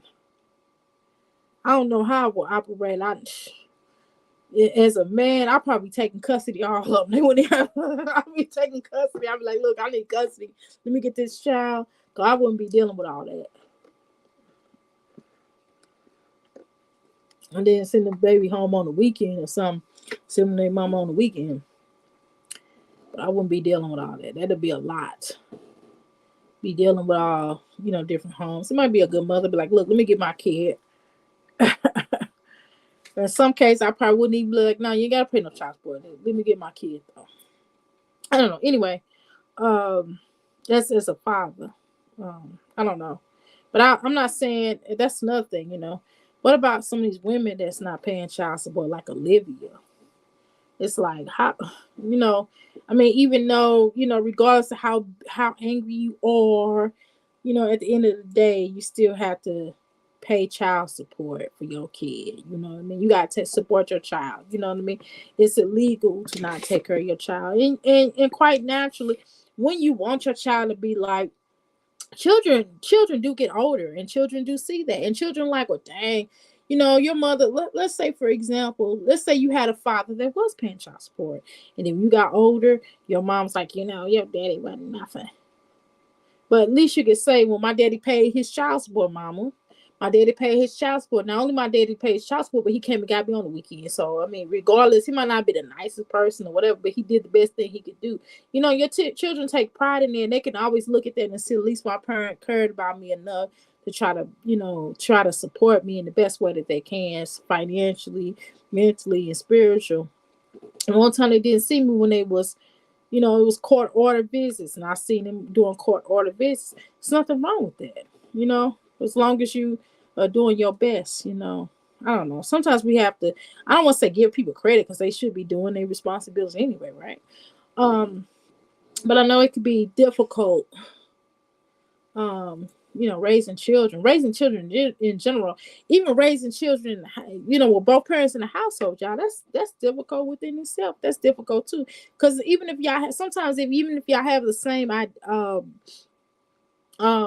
identities, and y'all have the same ideologies, even in the home, it could be difficult, because sometimes you might have one parent that might be harder on the child, or less, or both parents like easy on the child. And Children need discipline at different times and in different ways. And sometimes you have to get really creative to discipline because sometimes your child can get used to certain things. Um, you know, not just taking things from, you take your, like back in the day, discipline is different than back in the day because certain things that may have been done back when our parents were younger is considered abuse, and it's because our parents learned it. Like, look, our great grandparents or our grandparents didn't realize or understand the effects of whippings. They used to be whipping. And nowadays it's just like, you have to take your child, take your things from child. You know what I noticed something? Can I have a conversation with y'all? What I noticed is I don't think yelling works. Like with my children, when my older children were younger, I used to yell at them, like, get in here. I didn't curse at them, but I would yell at them, like, get in here and get this wrong plan. Did y'all hear what I said? That worked on them. That don't work on him. My youngest son, I don't even yell at him. I just I might elevate my voice. There's a difference between elevating voices than yelling. Like, I don't yell at him. But boy, get in here. You might not hear me. You be like, huh? He didn't hear me. So I'm like, okay, I am talking loud because you couldn't hear me earlier. So I'm gonna say it. And I just find that it's just different. It's These children are different now. It's like I don't have to yell at my son. I don't really yell at him. I might talk. I take my voice because I don't think he hear me because I'm angry with him. It's not anger when I'm yelling at him. It's just he didn't hear me. Like, he didn't hear me, so I gotta talk loud like that. So of course you get frustrated because you gotta talk louder. You don't want to talk louder. And he's like, "Why are you yelling at me?" I said, "Because you can't hear me." He's like, "Oh, I didn't hear you." You know what I mean? So, um, I don't really yell at him, and now even with my children now, I don't yell at them. Like if he run into if he running and something's going to happen, so you gotta yell, stuff like that. Yelling doesn't work with these kids. It is a different breed. So now I don't, like my grandchildren. My grandchildren be running. I mean, we going there. I'm like, stop! I'm like, stop! You have to yell because they'll take off if I can't get to them fast enough because they run faster than I do. They little. But if they're running or going somewhere, you want them to stop somewhere. That's something different. If y'all just in the house and didn't do nothing, even if you're angry with them, you don't necessarily yell at them. Like I don't yell at my son. It didn't really work. I mean, it's no point because guess what? You're stressed. It stresses you out. It stresses me out. It's like it stresses me out. I gotta yell because you done did something I don't like or whatever. Instead of me just talking to him, because that's what I do now. I pretty much talk, and like I said, we took the game. Hey, go to bed early and taking game. That works. And also just taking having a real conversation with them. And this, I'm telling y'all, these sheets like this, y'all, I was not this parent back in the day, but I am now. Get the little sheets like this. Y'all create little sheets and give them like little stickers. Yeah, cry like a little baby. Yes. Getting these little sheets like this and just, tallying up. And because guess what? If they work a regular job, even on up to their own having their own business, right? What happens when you actually do hard work, you're rewarded, right? When you do really good on your job, you give them a reward. So what they do is like he got a little patch, that's a reward, for doing all this. Now today I'm not giving him no points from last night, right? So you give him little points. I do this for the jitsu, and I also have something that I give him as well when he does a really good job. And I congratulate him. I don't just tell him, I'm saying, hey, I'm really proud of you. You did really something good today. Even if he does something, this is something I learned in parenting classes when doing adoptions and things. One thing I did learn, well, I used to, back then, be like, you a bad little boy. I never call him that, but I'm just saying, my children are like, you acting bad right now.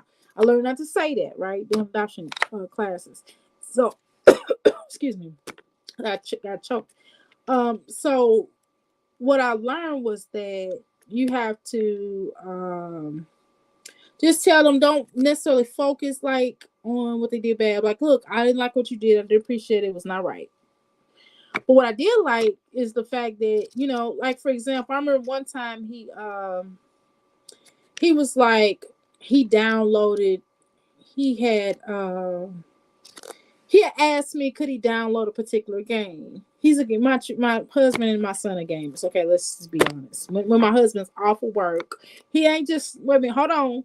He got a job. At home mom. Okay. Just to let you know, he and Chris. Okay. I'm a stay-at-home mom. He works. He supports us. I'm a for real housewife. I'm not like what Jasmine talking about. I don't make no money on this YouTube. I do have businesses, but my husband's working. I do deed trust for little ones. Yes, those are good. But my husband, my son was like, mommy, can I download this game? It was a game that no way in hell that he cannot play. But what I appreciated, he asked, right? He asked, can he download the game? I mean, I'm like, no. Thanks for asking me. I really appreciate you. I really appreciate your honesty in asking me first before you download the game. But no, you're not downloading that game. That is not for you. That is not for your age.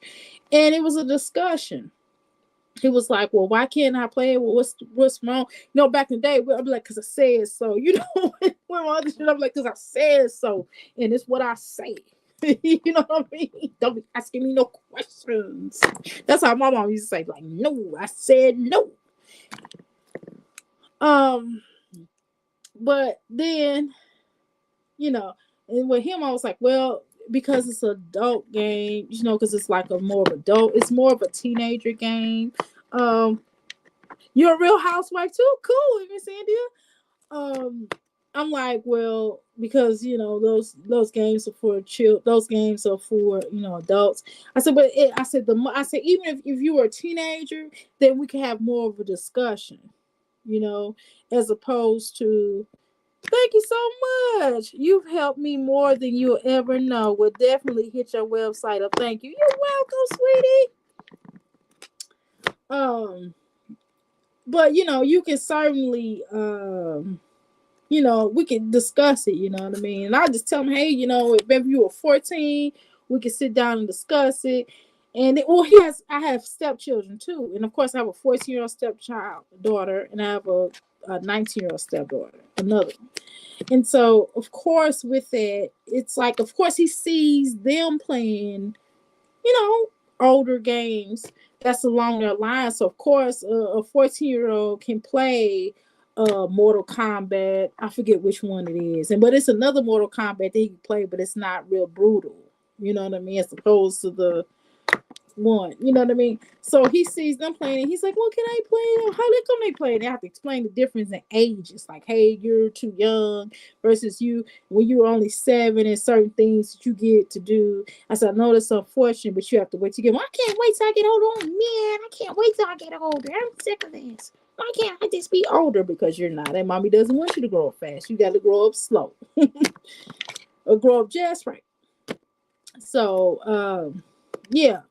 I'm telling y'all, it's just different. But I have changed. It helped having children. Certainly, and certainly, really being a stay-at-home mom helps though. And I'm not saying, listen, don't get twisted. Now, even with some of you working mothers, you all, you know what I mean? Because I've been a working mother, so I know I've been on both ends. Oh my God. And then you are, but I noticed for me, and this is not putting down working as God. Please don't think that. But being a working mom, I wasn't as patient. I couldn't be as patient with my children as I am now. When you're a stay-at-home mom, you're real patient. I mean, because I really don't. My child pretty much goes with me wherever I go, except for the nail salon. Now the nail salon, or when I get my massages. then I'm going to leave him here with his father. Or if I just want to go out for maybe a drink with my friend, girlfriend, homie, my homie. Can't say girlfriend nowadays because people take that the wrong way. I mean, my girl, my homie, female, homie, heterosexual homie. Now, tell about if she was gay, that's cool too, but that ain't the case. Okay. But yeah, so I would take a break because sometimes I need a break. Here and now, I don't feel like I need a break all the time. Or I might sleep in late. And my husband on his days off, I might sleep in, and he might get up and he'd be like, "Oh, let me," and he'll get up, he'll see I'm sleeping, he'll just cook my son breakfast, and he would get the waffles. He'll put them waffles. he gonna put y'all. He gonna put it. He don't even put it in the oven. He will put it. He said they get too hard on the oven. He put in the thing in the toaster. But I mean, hey, it is what it is. But I ain't made no waffles, y'all. I've been getting my son been always talking about he want oatmeal. So I just been doing oatmeal, fruit, and a vegan patty, and or a toast or croissant or something. I don't know. I just whatever's down there. Or he might just want fruit, and he might want fruit. He just asked me for some fruit, and he asked me for sometimes I just let him tell me what he wants. I mean, sometimes I just go down there. But lately, or he might say, "Mom, I want an almonds, a butter sandwich, and some fruit." Or he might say he wants some pancakes. I don't have no problem with doing pancakes. Pancakes are much easier than waffles to me than making waffles, but I will make some waffles. But I haven't done it in a while. I've baked pancakes in a little minute. I'm gonna probably make some pancakes this weekend. Me and my husband's wedding anniversary is coming up next Tuesday. And I'm supposed to be going out of town at some point soon. But I don't know. And usually, to be honest with you, I have not me and my husband have not we have done a night where my biological mom has kept my son, but I have not done it like a week. It was more of, she'll keep him for a day, and then I go get him and spend the morning with him, and then go pick her up from her job, and then drop and spend some time with her, then drop him off, and then go back to the hotel or something like that. We've done stuff like that, but we don't really. We kind of just, if we need a break from him or whatever, we just kind of like we'll watch him ourselves. But we haven't really had. We did go on a date without him for my birthday in May. Was the last time I went out with my aunt and my cousins and my husband. And my aunt was like, why did my sister not come? I was like, 'cause she said she wanted to keep the son. She said, y'all cost too much. That's a whole nother story. Yeah, I just literally met them I just met my biological mom some years ago. So I'm still getting to know her, right? I wasn't taken because she was a poor mother or poor abusive mother, because I would never leave him with her. But she was a very young child, and she had me, and she had sense enough to put me up for adoption in a not state. She did it through fault. She did it through a adoption home, an adoption agency. She put me in an adoption agency that was nice and clean. And she didn't get to see me. They didn't even show it. Back in the 70s, they weren't showing the baby. You couldn't even see the baby. Now you can like sit in there with the baby for like a certain period of time, and then the parents come in and take the child. And you get to bond with the child for a minute. Now, and what the child looked like. She didn't know what I looked like. the nurses told her that I had big eyes, and they said I had a head full of hair. And I was like, really? Because I was sure bald when I got adopted. But yeah, so she put me up for adoption, and my biological father.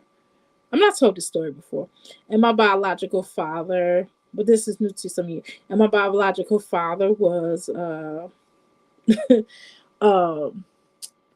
I don't know what I didn't hear his side of the story because he died before I met him. He died months before I found him. Did that. So, but I'm told he said he told my cousin he didn't have a choice in the matter. However, he basically, from my understanding, she told him that she was pregnant or whatever, and he had somebody else pregnant at the same time. He ended up marrying her. They was together for about a year, and that was it. And then I had a brother. I found out I had a brother. I met him before he died. I thought we developed a good bond. And I spent my birthday with him one year when I met him. The first year that I met him, I spent my birthday with him. And I have another brother that I have not met in person. We talked over the phone, but that's it. I'm the oldest, by the way. So me and my brother was like born months apart. I'm like the oldest, but I'm born in May. He's born in November. And it was just kind of weird. So he had other sisters. My other brother has other sisters too. I'm like older than all of them. So it's kind of weird. That's a whole nother story, y'all. That is weird. That's the most weirdest thing. But I have to tell y'all that one day. But I'm going to get off of her because I just been rambling. It's just because I'm drinking this coffee. And it's Friday. So I'm going to be up. I can stay up 24 hours today because I can. And I'm going to wake up early anyway. My son is up. So I'm going to get off of here, y'all, because I'm just rambling. But this is stuff that people already know. So y'all can spread it around. I ain't saying nothing that nobody don't know. I'm on YouTube. Anyway, thank you so much for joining the chat, y'all. I really appreciate y'all. Y'all come back because I'm telling y'all we can talk about anything. Y'all can ask me any questions. If it's not something, I'll just give y'all. I can give y'all a political answer. You have a wonderful day, Miss Indian. I like that. I wish I have y'all have so much. Y'all have some really good energy. Thank you so much. Anyway, y'all have a lovely day. I'll talk to y'all later. I'm drinking this coffee. This is my second. Okay, y'all ain't gonna lie. Well, no, this is my first cup. No, I just started drinking this at midnight, so this will be, This is my first cup.